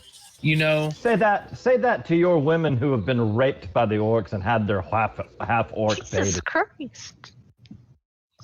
I love you, my friend. We've been together for a while now, but I'm just explaining to you. Sometimes I had to give you a chance, did I not? I could have said I hate dwarves. I mean, how would that make you feel if I said I hate dwarves because they're short, they're smelly, they get on my nerves? I would know for sure you're a fool, because we are the greatest race. Exactly. Our craftsmanship and armor is beyond. I can't deny that, but I'm just saying, you see where I'm coming from here, okay? What do you think you humans learned to make weapons of steel? It was from the dwarves, of course. Yes. Okay. I give you that, my friend. But like I'm saying, let's just give this a chance. Let's just get these horses. Let's go find this blasted heifer, whoever she may be, and get on about our business. And I say once again, I am a fighter, not a milkmaid. I didn't ask you to milk the damn thing. I just said we need to go find the thing. Where in that job description did I say, hey, Gorrim, you're already that tall. Why don't you get down there and milk the thing while we're at it, okay? I'm no milkmaid. Anybody who's played the original Diablo, when you were the warrior, you go over there from the Yeah. I got the reference. Okay, Abinadom. We're gonna say that while all this stuff is going on, about an hour goes by, and Bandit comes back close enough and gives you a series of images where you see a road, and it looks like the road that you all were on between Coneyberry and the farm. And there is a meadow off to the side of the road. And beyond the meadow are some trees. And it looks like over near the tree line, kind of wandering back in the direction of the road, you see is the image of a cow that matches basically the description that the sheriff gave to you and that you gave to Bandit, and you feel like on foot it probably would take about an hour on foot or a half hour by horse to get out to where that meadow is, and then come back, leading the cow back. Okay, is there anyone still near the farmhouse? Oh yeah. They Hyza and Finn are right outside, and We brought the horses back. We brought the horses back to the farmhouse. Yeah. Okay. Elle is. Okay, guys. Bandit may have located the cow near a meadow off the trail towards Coneyberry. It's about a half-hour horse ride. And the Big Al, he jumps up. He says, "She's alive! She's alive!" Well, I can't make any promises, but it's looking promising. We'll go see what we can do. Oh, well, you must go. You must go. Get her. Bring her back swiftly. At least some of you go. Yeah, I'll go ahead and hop on a horse. Who wants to come with me? I'll come, but before we go, I would ask Big L, can I have a piece of cloth with your smell on it? Because we see how the pigs were attracted to you, so maybe she would too? And Al looks at you and says, "Oh, that's remarkably smart. Wonderful thinking there, cleric." And he pulls a rag out that is like an old shirt, and he hands it to you. And it's one of the rags that he brought out that they haven't used to bind the orc's wounds. And the one orc is over just kind of dozing, the one that was hurt the worst, and the other one is sitting there and has been having a conversation with the sheriff. And in fact, after he gives you the cloth, he turns back to that orc and he says, "Gork," he says, you should come with me. We should make sure that we have a place to hobble the cow just outside the cellar. Since she doesn't have the barn, we will need to keep her close to the house until the barn can be rebuilt. And Gork stands up, and they go off over around the other side of the house to the cellar, and they start fiddling around. Actually, I should just put that here since that represents the cellar there. And I can go ahead and I can open up the rest of this. There's no need for that to be. All right. Okay. So yeah, they go working on that, and anybody that hears you see that Al is showing Gork about how to take some lumber and build basically a hitching post with some tools that he has in the cellar, and they're getting to work on that. And as whoever wants to come with me, I'm going to tell Bandit to go fly ahead and guide us towards where he saw the cow. I'll ride with you, Abinadom. Hyza's coming with, and she'll leave her shield for Finn. Okay. And also, by time that was going on, she was also trying to tend to the orc's wounds, whatever was around as well. Okay. All right. So yeah, he'll recover with a long rest, but he's basically just needs to rest. Actually, I think I took the wrong guy. That's the guy that's badly hurt. This is the guy that's there. All right. So they will hand wave you guys right off. You get the cow. You come back. Big Al is overjoyed, and he looks at you all and he says, "This is wonderful, wonderful, wonderful. Well," and he runs upstairs and he writes out a note to his friend, the town master, and he says, he brings it back down, and he takes his mithril chainmail and he hands it over to Hyza. He says, "You all have brought the cow back, and so this is yours, and this note, please give it to the town master and Fandolin.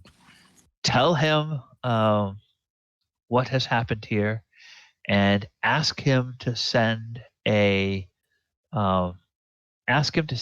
group of the town militia to lend us their aid for a 10-day, and we will. If they arrive, the instructions are in there, what they should do depending on what they find when they arrive." And so he says, I think we'll be fine here now. I think this is going to work out." And he reaches out and he sort of claps the one orc on the back, and the orc sort of, stands up a little straighter. Hyza, you're welcome. Hyza's overclean. She got a new set of armor. So it's shiny. Okay. Oh, yes, and there is a handout for that. Gimme. Golly. Okay. Just remember me, Hyza, when you get something special. Just look my way. Okay. Okay, owes him a favor. Okay. Okay. So Hyza. Okay. There you go. You should find it in your journal now, Hyza. My journal? Yep. Top I'm writing right. in my journal. No, top right in roll 20. The thing that looks like a newspaper. If you click on that, you should now see the mithril armor as an item in your journal. Magical items. Okay. Yeah. Yep. Do I add that to my character sheet? Yep. Should go ahead and add that to your character sheet, and it'll tell you. It should tell you in that item what the AC is, and what the other things are, but it should be something you can select in your character sheet. And I hope it will automatically set you up with the right armor class. It usually does. If you go over to the eye and type in chainmail, you'll find one that says +1, drag it over, and then you'll have to go in and delete the original chainmail. Yeah. I'll worry about that later. All right. To delete it, you just click on the go to the bottom of your equipment list, click the little icon that looks like a lock, and then go up beside the thing you wanted to click, delete, and click the trash can, and then go back and click block again. Okay. Well, I think we should go ahead and take a little break. Take about 5 minutes. It's been longer than we ran longer than I thought we would before we got to a break, but that was some good RP there. And then we will go ahead. I think you guys had decided that once you got done here, you were going to head back to Phandalin. Was that the case? Yeah. Yes. Did I remember that correctly? Okay. Yes. All right. Then I'm gonna run visit the facilities, grab a drink, and I will set the music up while I'm gone, and I'll be back in a few minutes. It was chainmail, right? Mithril chainmail. +1. Mithril, yeah. No. Mithril chainmail. Mithril! Stealing a line from Lord of the Rings.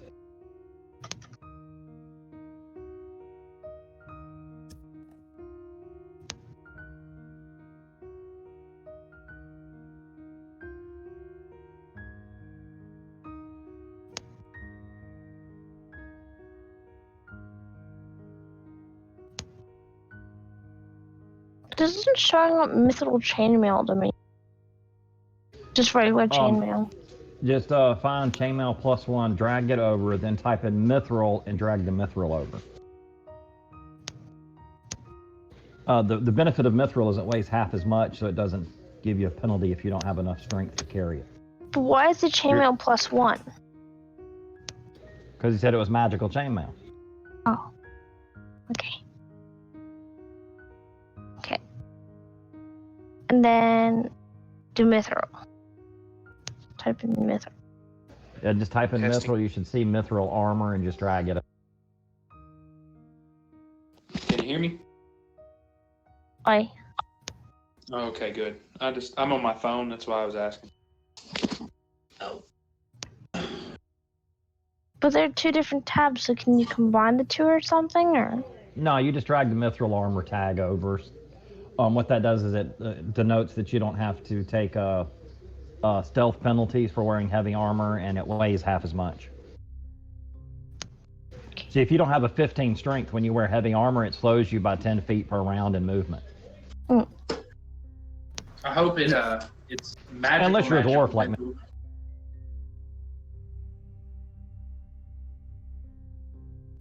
Because you're human, aren't you? Yep. Yeah, that's what I was thinking. And he's a big dude, so that mithril armor better shrink down to fit you. We'll If figure not, something. Gorrim can fix it. If not, Gorrim can fix it for you. He's a blacksmith. That's true.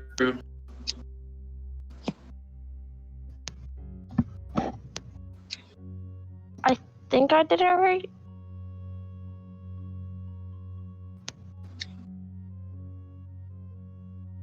Let's hope I did it right.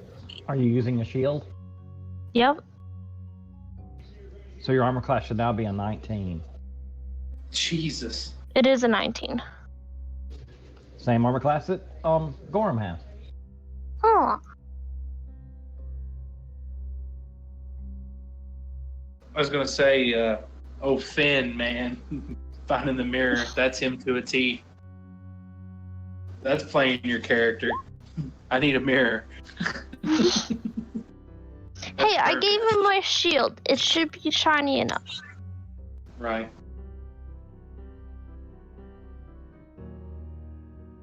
Don't think Dorzaphir had a change of heart. He just became logical and thought, oh, That no, makes sense. no. He changed just for her. Okay. Just out of game, I'm letting you know my character is chaotic neutral. He'll do I whatever he know. wants to do. But he thought about it for a minute and realized, oh wait, this guy doesn't have any farm hands. I was like, oh well, they can pay penance. They can bury the fucking bodies. That'll work.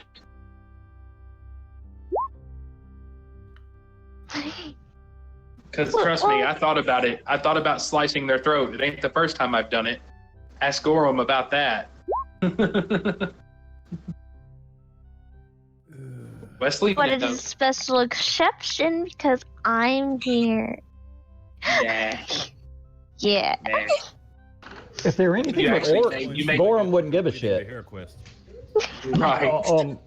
If they were anything but orcs, Gorrim wouldn't give a shit. But them being orcs, a dwarf ain't gonna give an orc quarter at all. I'd No. sooner kill them than. You actually made Dorzaphir mad. That's why he hit him in the side of the head and said, I didn't use choice words, but I was thinking it. I was like, fuck it, and just smacked him in the side of the head and walked away. That's why I was mad.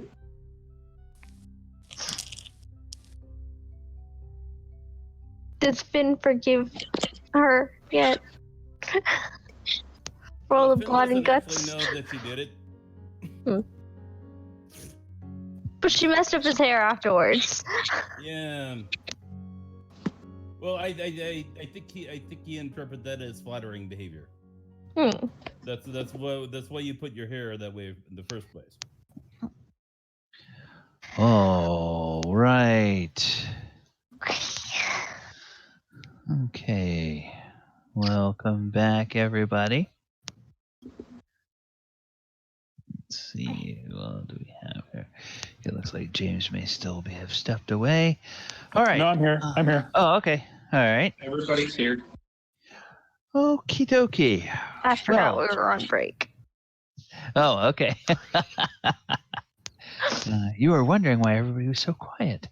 No. Abinadom still not here though. James is coming No, back. There he is. No, I'm here. I'm here. I'm just There on he mute is. because I'm eating. I didn't want to eat in your ears. So. Oh, Yeah. okay. All right. Well, you get back to town and you get to the. So I assume we did a long rest somewhere because we had to spend the night on the way back, right? Yes. Yes, you guys got a long rest. Actually, you. Yeah. You Or would have. did- You would have spent the night. Yeah, you would have spent the Yeah. night. So everybody has all their hit points, all their spells, everything back. Oh, and I know we got into the rhythm of a certain cadence, but in this adventure, it changes. Now that you've finished all of the beginning quests, now the milestones for raising a level happen after you finish 2 quests instead of after you finish 1 quest. So I will say that anybody who is 3rd level still between this week and next week should go ahead and level up to 4th level. So I think that will put everybody at 4th level. And then the next time we play, we should all be at 4th level. But for the whole party, that will be another adventure before everybody raises to 5th. Nice max hit point. Asshole. So, yeah. Oh, actually, Gorrim, we're not rolling for hit points. We're just using the average. You get maximum at 1st level, and then we're just using the average. Wait. From there on. So. D&D Beyond will do that for you. If you're using D&D Beyond to do it for you automatically, for anybody using that, I don't know about Roll20 though. It's all average if you want to do it that way. Without otherwise specifically said, then it's always average. There you go. Now comes the decision. Are we using feats or are we just doing ability?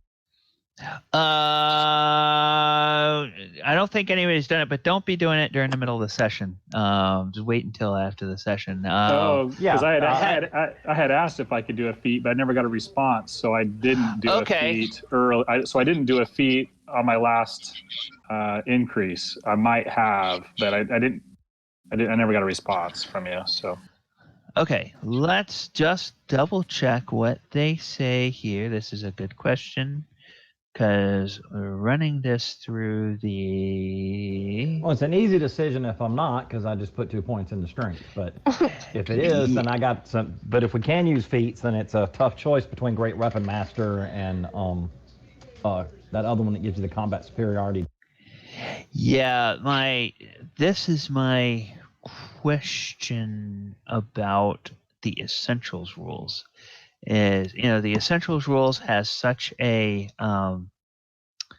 it's got so much is limited on so many other things. I don't know whether it tells us that we can use that's because it's not in there. It's in here. Let me go to the Essentials rulebook.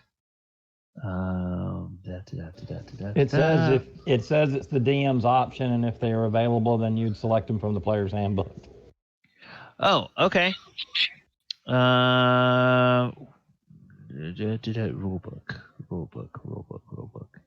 Create a character.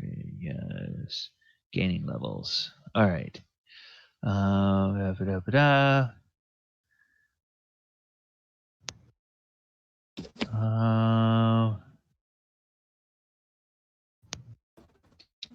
Okay, reading out of the the essentials, which I'm showing you on your screen right now. This is out of the Essentials rulebook. Okay, level. Character advancement. Each time you gain a level, you win you fixed value, which is the one we're using. Constitution, and it doesn't mention anything about feats. So I'm guessing that with Essentials, they're just kind of not even mentioning feats. So I'm going to say that probably means they don't. Yeah, that's fine. Thank you.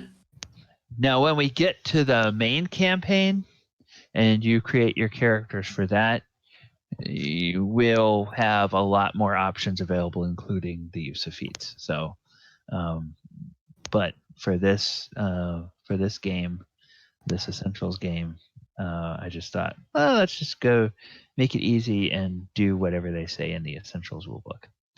What level does this campaign go up to? It's designed to probably top out around level 6, which is why the level increases slow down after you do the first 3 initial quests. All right, so you get back to the Town Master's Hall in Phandalin, and Town Master Harbin is very happy and surprised to see the letter, and he opens it up and he reads it and he closes it. He says, "Is he serious? He's actually taking in orcs?" I hear you. Well, he says here, it certainly seems he's not gone completely mad. He realizes that it could be bad. He wants me to send a detachment of militia, and if they find everything as he expects, they are to help him for a 10-day.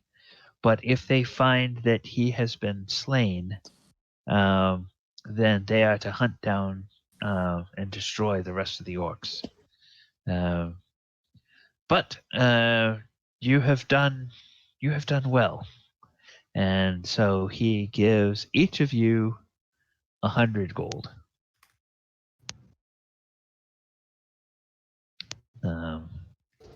Do you have any plate mail? No. I'm afraid here in Phandalin, we don't have anything that fancy. You'd probably have to go to Neverwinter or Waterdeep for that.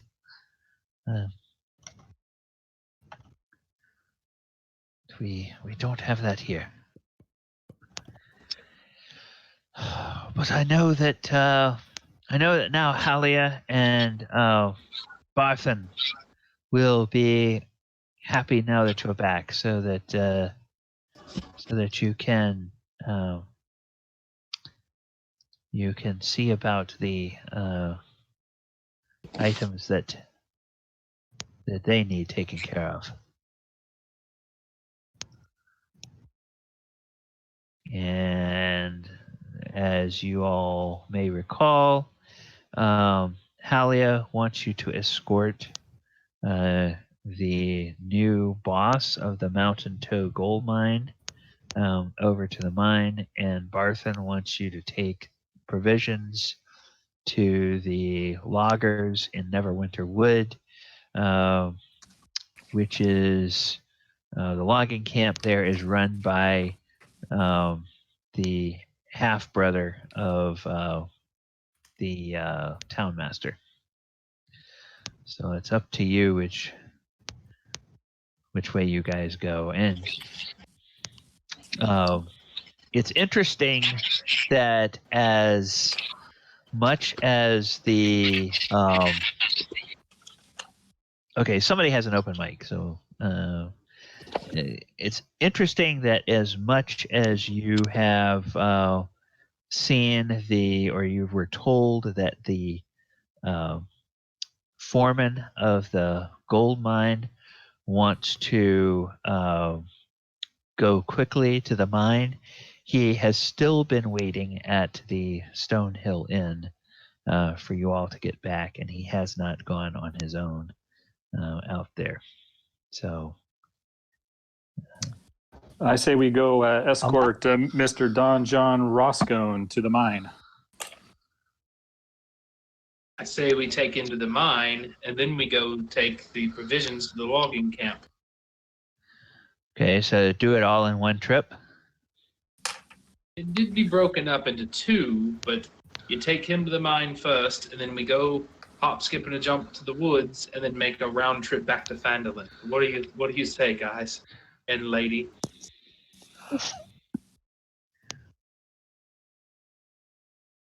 I would argue we just take him to the mine and then come back quickly and then go up the coast way to the loggers camp as opposed to trekking through the woods. Works for me. Yeah, just as a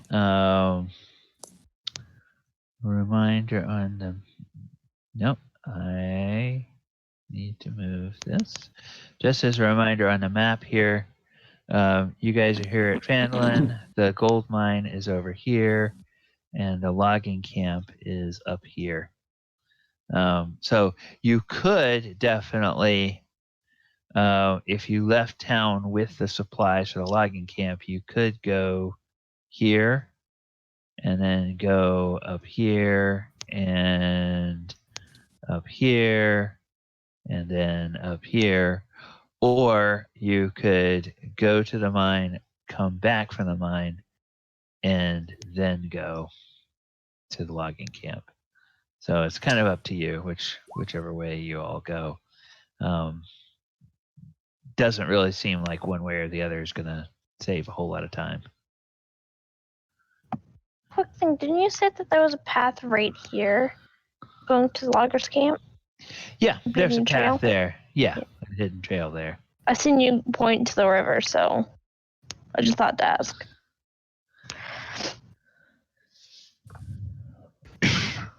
Yeah, it's two ways. You could either there's a road along the river, or there's a basically a logging trail that goes through the woods to the camp. I just say we take this fella to the mine first because he has been patiently waiting. Yeah, and I say we just do that really, really quick. We hustle over there, and then we can always come back to get the supplies. Okay. Well, I don't want to have to protect an extra dude. Should we tell the lockers camp last person? I forget her name. The plan, so she won't book another party to invite the stuff out to loggers camp. Right now, there's no other members of the Adventurers Guild, and they seem to be patiently waiting for the Adventurers Guild to be free to do this. Barthen is the one that needs stuff taken to the loggers camp, and he will, he will wait if he has to. They're on a fairly normal schedule, which is about every 2 months supplies go out. But he thinks that if it takes an extra few days for the supplies to get there, they're not going to run out at the logging camp. And looking at the distance from Phandalin to the gold mine, that should be a 1 day round trip, correct? Yeah, presuming that Nothing it's just else as simple happens. as dropping him off and heading back. So I say we do that, as long as Halia lets us keep the horses.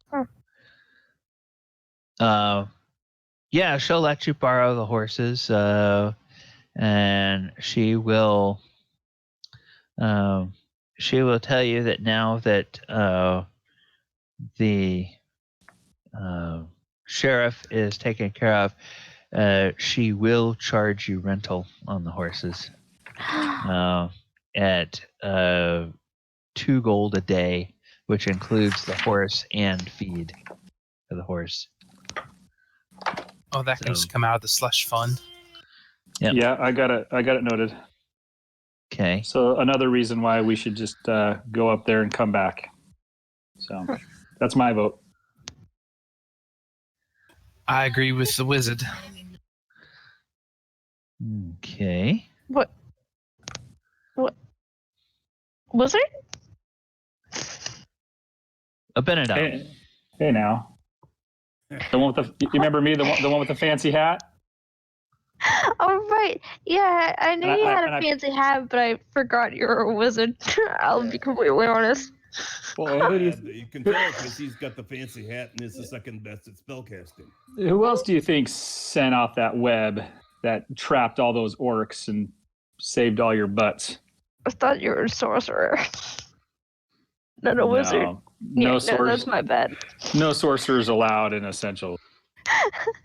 Oh, right. Yeah. Oops. God, I don't know what wizard is. Shall we head off then? I assume it's morning time, I guess, or Yeah. Following morning comes. You all are back here in Phandalin, and you all go over to the inn, and you meet up with your charge. And your charge is Don John Raskin. And Don John Raskin, why, he's a very experienced adventurer. He has been around and run quite a few adventures in his day. I hear that you all have been fighting a bunch of orcs, and you're searching for a dragon. Why, I can tell you tales about the orcs I have slain in my adventuring days, and the townsfolk that I saved from a dragon one time. well, if you slayed dragons, what do you need us for? Why have you been holed up here, scared to go yourself to the mines? Okay, L. Jesus. L. Yeah, this guy, Elle calls it right. This guy is full of horsey poop. You all have heard Finn tell these great stories, and Finn tells these heroic stories, and the way Finn tells stories, it almost sounds like he's actually been there, but he never claims to actually have done all the things that are in his stories. But he's so vivid and the details are so good. You're like, well, he must have been there to see that. But this guy is clearly claiming that he has done things that, nah, he hasn't done that. Dorzaphir, same thing. Yeah. This guy's totally full of it. And he looks at Abinadom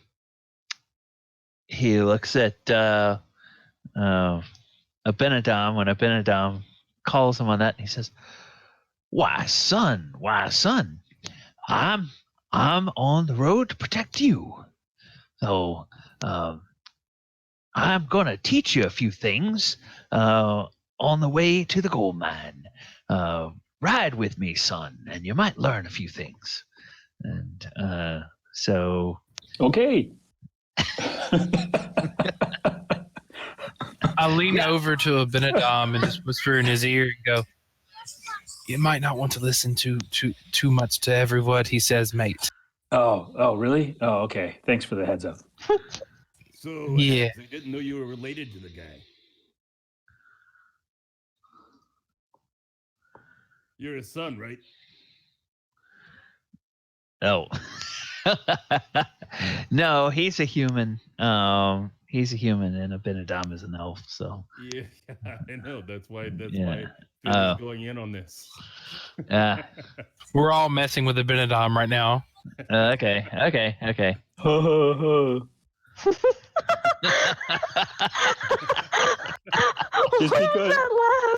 Just because I roll poorly, come on.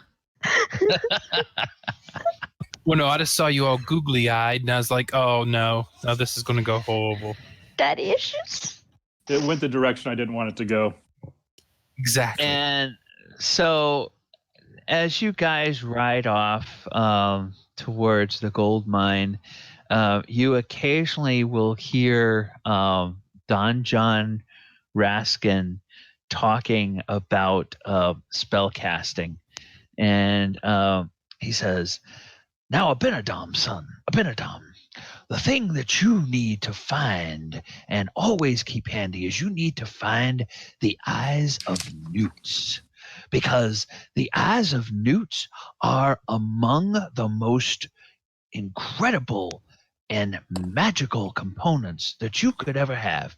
Because if you have the eyes of newts, why, I tell you, you can grind them up into a paste and you can put them over your eyelids and it will let you see invisibility. Now, I swear that's true. I've done it myself. Had the same reaction. I rolled an Arcana check and she rolled a medicine check. Oh, wow, Abinadom saw through that once. Yeah. Abinadom, clearly that is not true. This guy is, now you kind of get I'm starting to wise up. I'm starting to wise up to the guy. Yeah. You woke up quick. Yeah. Yeah, it's like, because he starts talking about that and you think, I don't remember anybody in magic school talking about that. And you remember people talking about invisibility and stuff, but and then, like when he says rub it on your eyelids, it's like, okay, yeah, all right, no. So I just play along and I'm like, wow, thanks. That I'll remember that. Can I do I see like a pouch? And Gorrim, as we're going down the trail, is looking for a newt because he wants to find the eyes and see if he can talk Abinadom into rubbing it on his face. It's not going to work. Not going to work. Okay, do a perception check, Gorrim, and we'll see if you find anything. I already know it won't work. But 15. No, it's a little.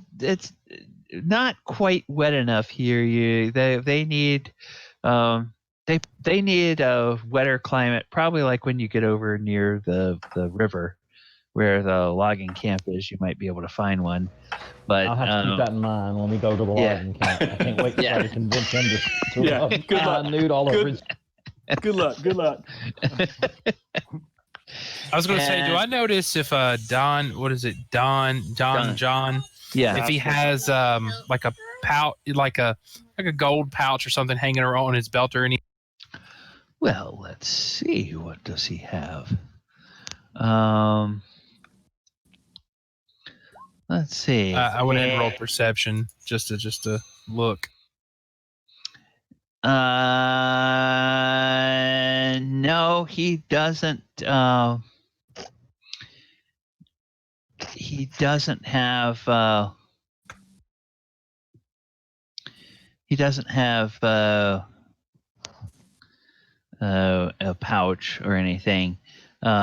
He's got, like a pack on his horse, and he's got a loop of rope at his belt, and you can see that he has a dagger.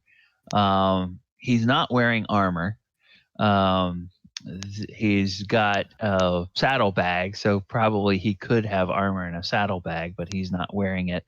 And he's got on one hip he's wearing a dagger, on the other hip he has a sling, and he's got what looks like a pouch that carries sling bullets, because it's the same type of pouch that Abinadom has for his sling bullets. But if he's got any coins, those are probably in his saddlebags. Well, I want to cast Mage Hand and try to go into the saddlebag and grab what I can. Okay. All right. Not again. Oh, hey! This guy. Abinadom just shakes his head. But the thing is, man, you tell he's full of it. I just want to see what he's full of. Okay. Only if you told me your plan, and then Hyza might have helped you. See, I read you the wrong way. I can't play that right now with RP because Dorzaphir's done pissed. So he's like, I'll be civil with you, but I don't want to like.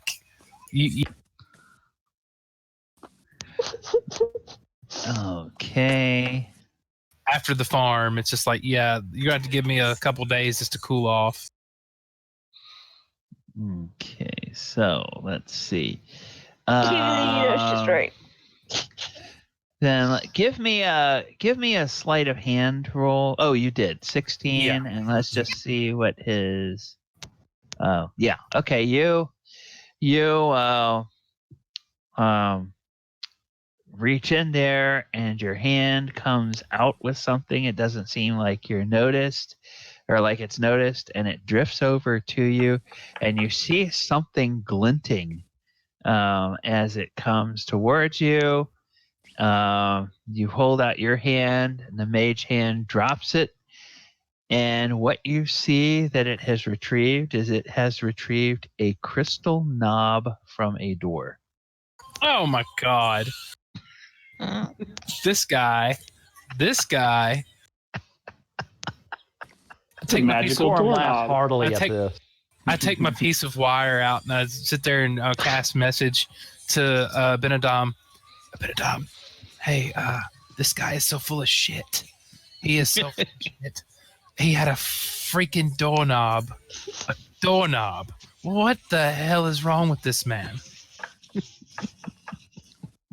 And I knock. And I respond, yeah, when you started talking about rubbing stuff on my eyes, yeah, I lost him there. Cast message again. Oh, you might want to watch out for Gorrim, by the way. Hint, hint. You can reply to this message. All right. Thanks for the heads up.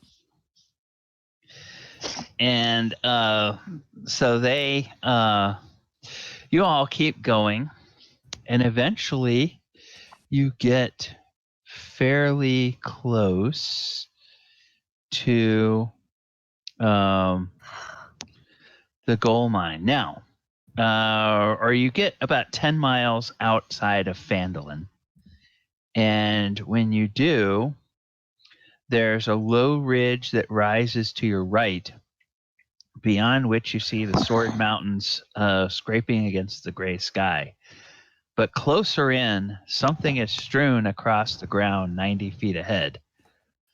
And it looks like what you see ahead of you are bodies. And Don John holds a hand up like to have everybody stop, and then he points ahead at him, and he looks at Abinadom, and he looks ahead and he says, "Well, boy, now ain't that something?" And you see six dead figures laying on the ground. Then I immediately send Bandit up to look around the area to see if there's are there woods on both sides of us? What is it? What's up ahead? What is it? Sparse woods. You're on something of following something like a game trail that is heading in the general direction of the mine. Okay, I'll just send Bandit up ahead to see if he sees anything hiding out near where these bodies are laying on the, and to let me know if he sees anything. No, they're 90 feet away, so he's within range when he gets up there, and you get the telepathic message back. He describes creatures. Or wait, you can look through his eyes, right? If he's within 100 feet. Well, I can do one or the. I can communicate with him what he sees, and then I can also trance into him and see exactly what he sees. So okay, they're 90 feet away. So which do you want to do? Well, I just wanted him to initially go out there, survey, and then come back within range to kind of tell me what it sees. Okay, it describes the best that it can. That looks like the same kinds of creatures you all fought at the ranch, but they're clearly dead. And it describes like weapons and other things on the ground. Yeah, but I also want Bandit to look to see if there's any creatures hiding around, any humanoids or creatures hiding in the out of sight, trying to hide. He doesn't notice any. No. Okay. He describes that there's a lot of damage to plants in the area too. Okay. All right. So I tell my party they appear to be orcs. Doesn't appear to be any immediate threat in the area, and it looks like the orcs are dead. Could you tell the cause of death? I can if I want to go look through the owl's eyes. Dorzaphir, you got a sec? You want to watch over me? Sure. I pull up with my horse right next to him and just pretty much hold him up. All right, okay. And I'll go in and I'll look and see through the bandit's eyes as he goes up and checks the orcs on the ground. Okay, make me, and I guess you'll have to use Bandit's stats for this since you're looking through his eyes. Make me a medicine check, which if he doesn't have medicine, that's going to be a wisdom check. Okay, so let's see. I guess it's a +1. So I'd roll a d20 with a +1, I guess. Yep, d20 +1. All right.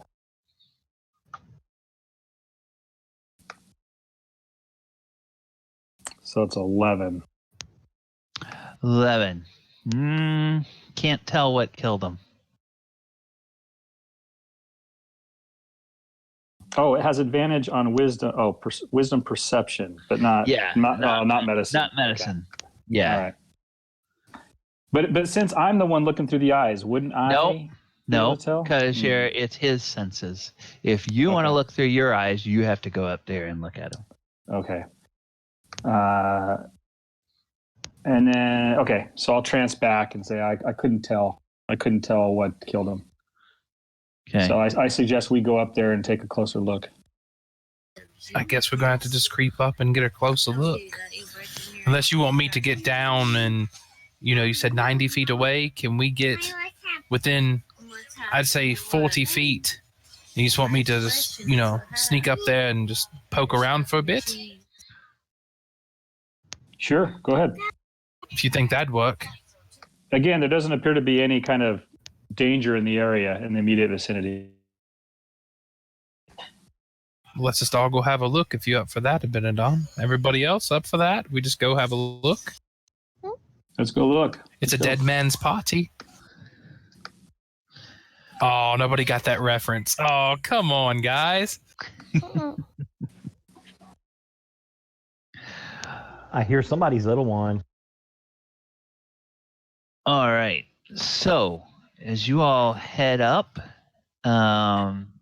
you get towards the bodies. Anybody that wants to can make me a medicine check Ooh.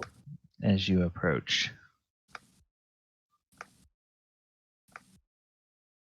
Wow.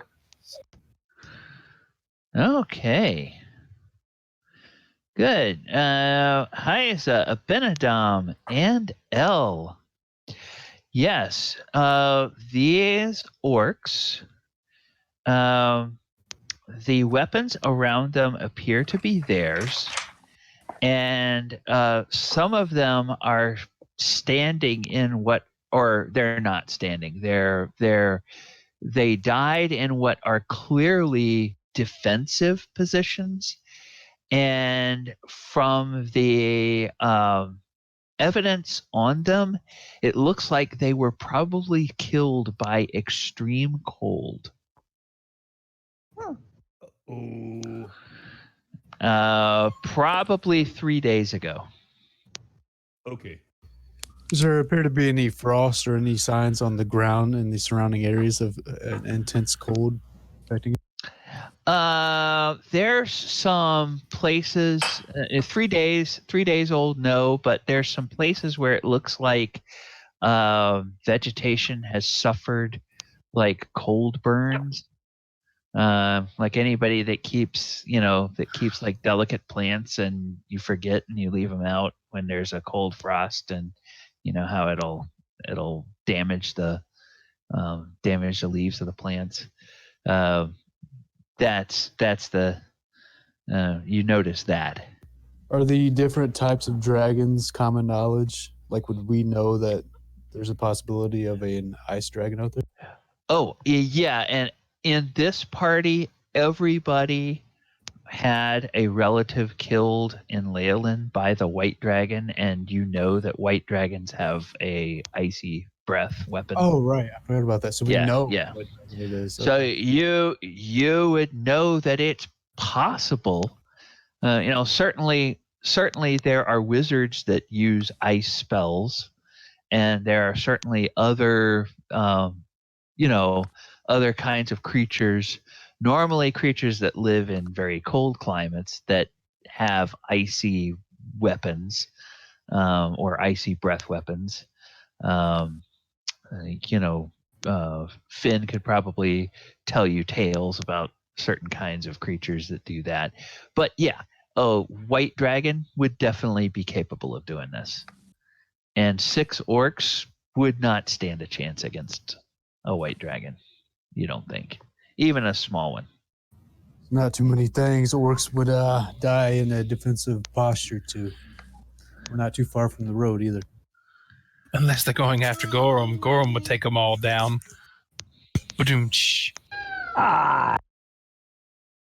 Maybe this isn't such a bad dragon after all. Maybe he's just misunderstood. After all, he's around slaying orcs. He killed my brother. Don't go there. But maybe your brother was just in the wrong place at the wrong time. Weren't we all? But hey. City? While they're chatting, Abinadom searches the orcs. Okay. They have. Okay. And my passive Maybe I should catch investigation. this dragon and make it my steed. And my passive investigation is higher than my active investigation, so I don't know what's going on with that. They have some pouches, and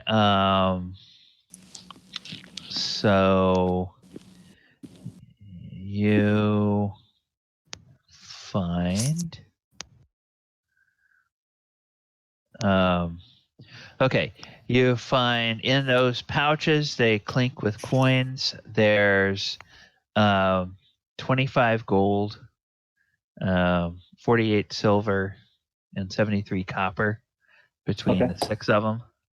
All right. And there's 6 sets of hide armor, 6 great axes, and 12 javelins that you find. Okay. I'll add those to our loot.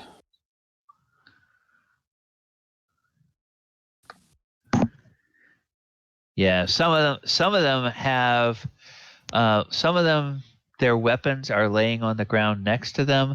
Others of them still have their weapons basically sheathed, like they never even had a chance to get their weapons out before whatever it was that killed them.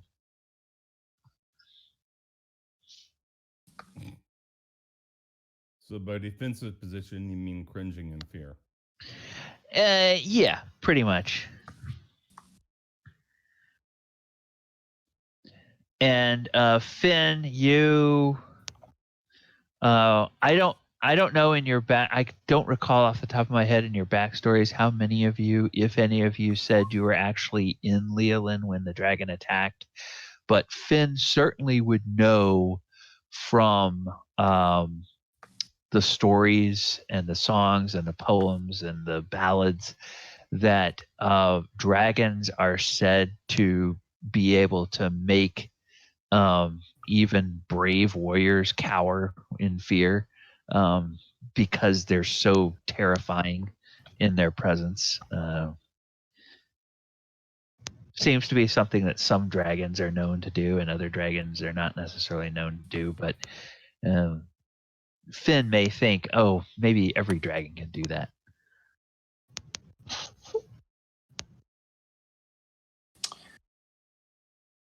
I say we move on. This place is giving me the creeps.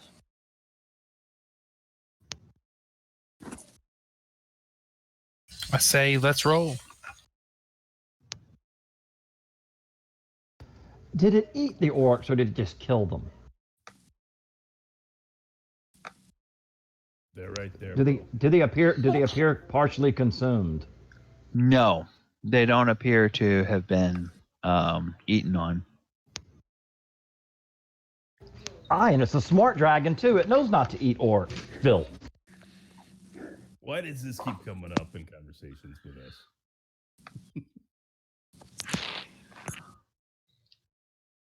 What do orcs eat? Other orcs? Who eats the orcs? I lean over to Finn. Finn, I think it's just like a dwarven tale that dwarf adults tell the children to scare them at night. You might be right. We were told from when I was only knee-high to a forge that orcs eat their own. That basically orcs eat everything. Bugs, worms. I called it. Dwarves, elves. I hear elves are considered an excellent delicacy among their kind. Has anyone checked the bodies yet? Yeah. Abinadom did. Abinadom has the basically has the loot. I got the equipment. Sure. Yep. I put it all in our pot. So, Any of them wearing armor better than chainmail, perchance? No, they all have hide armor. It's hide armor that stinks like orc. So I don't think Gorrim would want it, even if it was good stuff. Gorrim would encourage you to burn it. I prestidigitation. They all smell like petunias now. Oh, they smell like the cow? Yeah, real. I was just fixing to say they smell like cow dung. I was just fixing to say they smell like cow dung. They smell like the real petunias, not the cow petunias. And Gorrim would point out that smelling like petunia would probably smell better than. And he's referring to the cow. Yeah. Okay, well, you all head on, and you draw closer eventually to the mine. And I just want to double check what is, if I set this up correctly. Sorry, I rolled that nature check because I wanted to see if I knew what a white dragon would eat and how it would eat, but I rolled a nat 1, so it's okay. I don't know nothing. Okay. All right. Gorm says a white dragon eats whatever it wants to eat or whatever it can catch. That's fair. Good thing elves run faster than dwarves. Yeah, just outrun the fat man. We'll be okay. Yeah. I'll just hide. I think I can outrun him anyways. Well, that's what they say. I say that in Elvish. Faster than the dragon. You just don't have.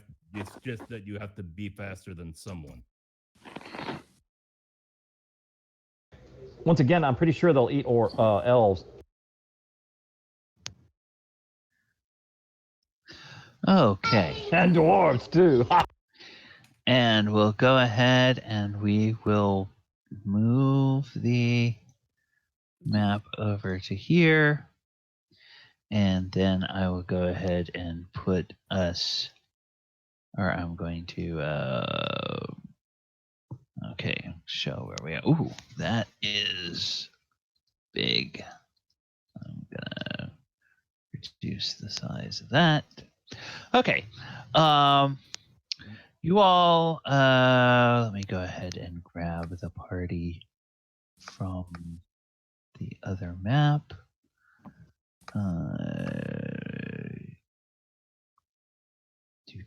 That was easy.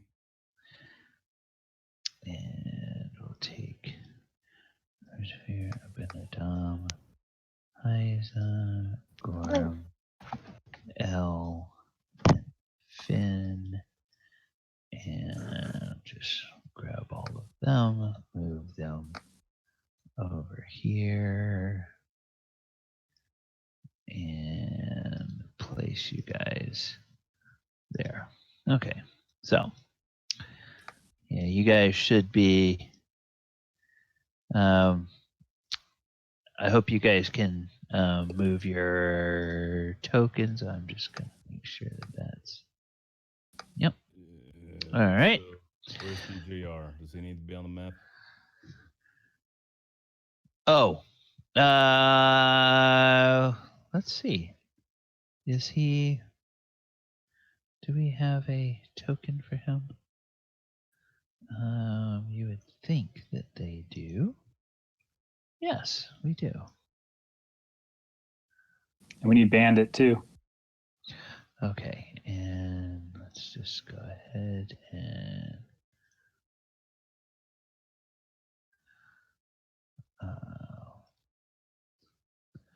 all right, so there's Mr. Raskin, and we'll get Bandit. There's Bandit. Oh, come on. Oh. Okay. And we'll make him. Oops. Advanced. Set dimension. Now that I see Don John Rask. Huh? Now seeing Don Fire. Some little make-believe stories and stuff. Yeah, and then I'm Ferrari hat. They can never be trusted. Bandit. And needs to be controlled by Abinadom. Okay. All right. So, yep, you should be able to. Yep, good to go. land it now. All right. So as you approach the west entrance of the mine, hidden among the bushes, a tunnel burrows into the foot of a soaring snow-capped mountain. Above the mouth of the tunnel is a wooden plank with the words Mountain's Toe carved into it. And in front of the entrance, you see a pair of people. They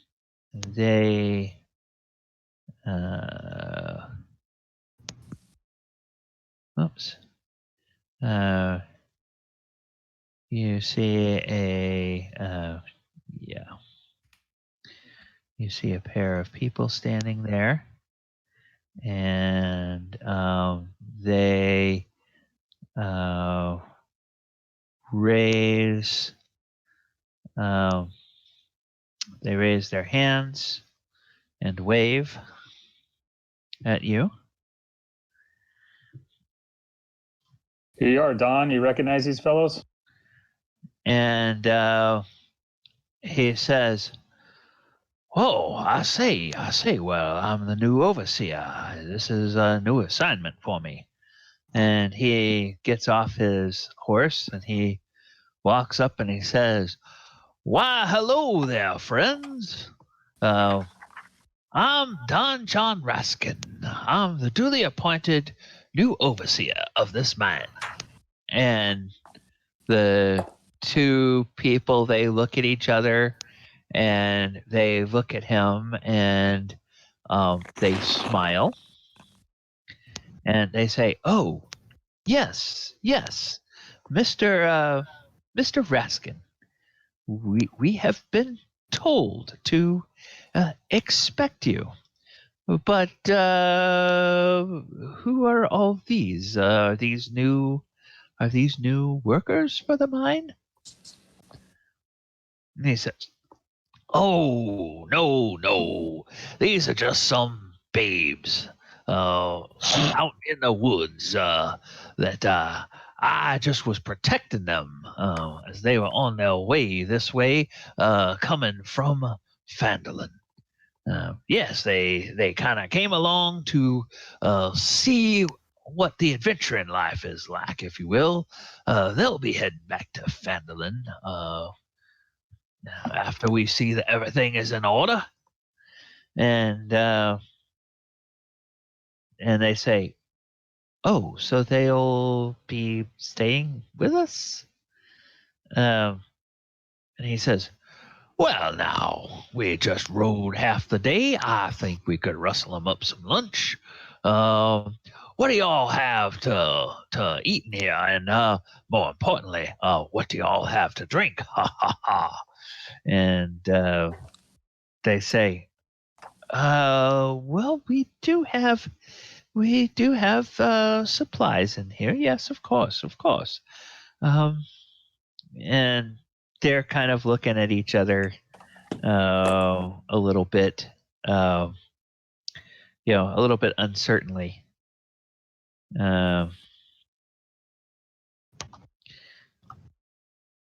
And I guess anybody that wants to can do a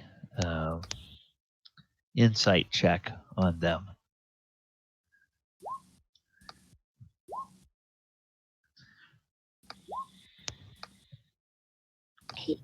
Hyza for the win.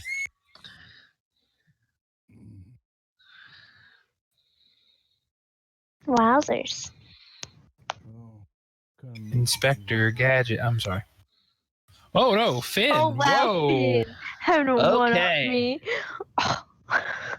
Okay. Let's start. Dorzaphir, L, and Abinadom.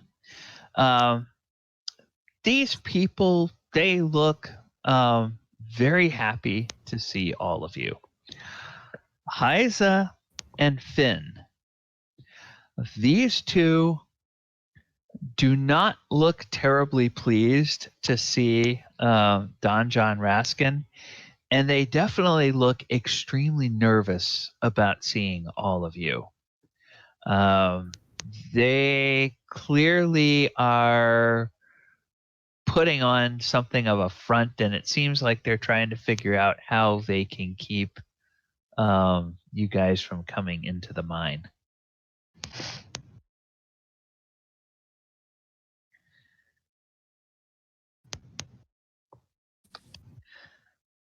In other words, there's something is not quite right with these two. You can't really lay a finger on it, but Well, Gorrim wants to see the mine. That's the whole reason he wants to see the gold mine and smell. Okay, all right, and I'm sure Gorrim will say as much as he starts marching forward. Okay, all right. Well, yes, you all, those of you who rolled checks, you understand what you. Oh, okay. Yeah, if you make a go ahead and make a history check and use your bonus there from the stone cutting.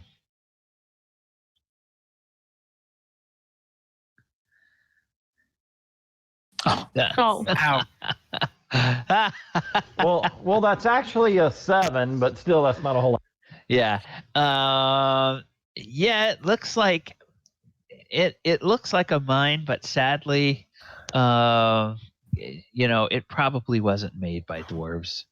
That's what your cursory inspection gives you is, okay, this was probably dug by mere humans. This means it's probably substandard work. But he starts giving them instructions on what they should have done and how they should have done. Okay. And so Don John comes up and he says, "Oh, well, friends, don't just stand there.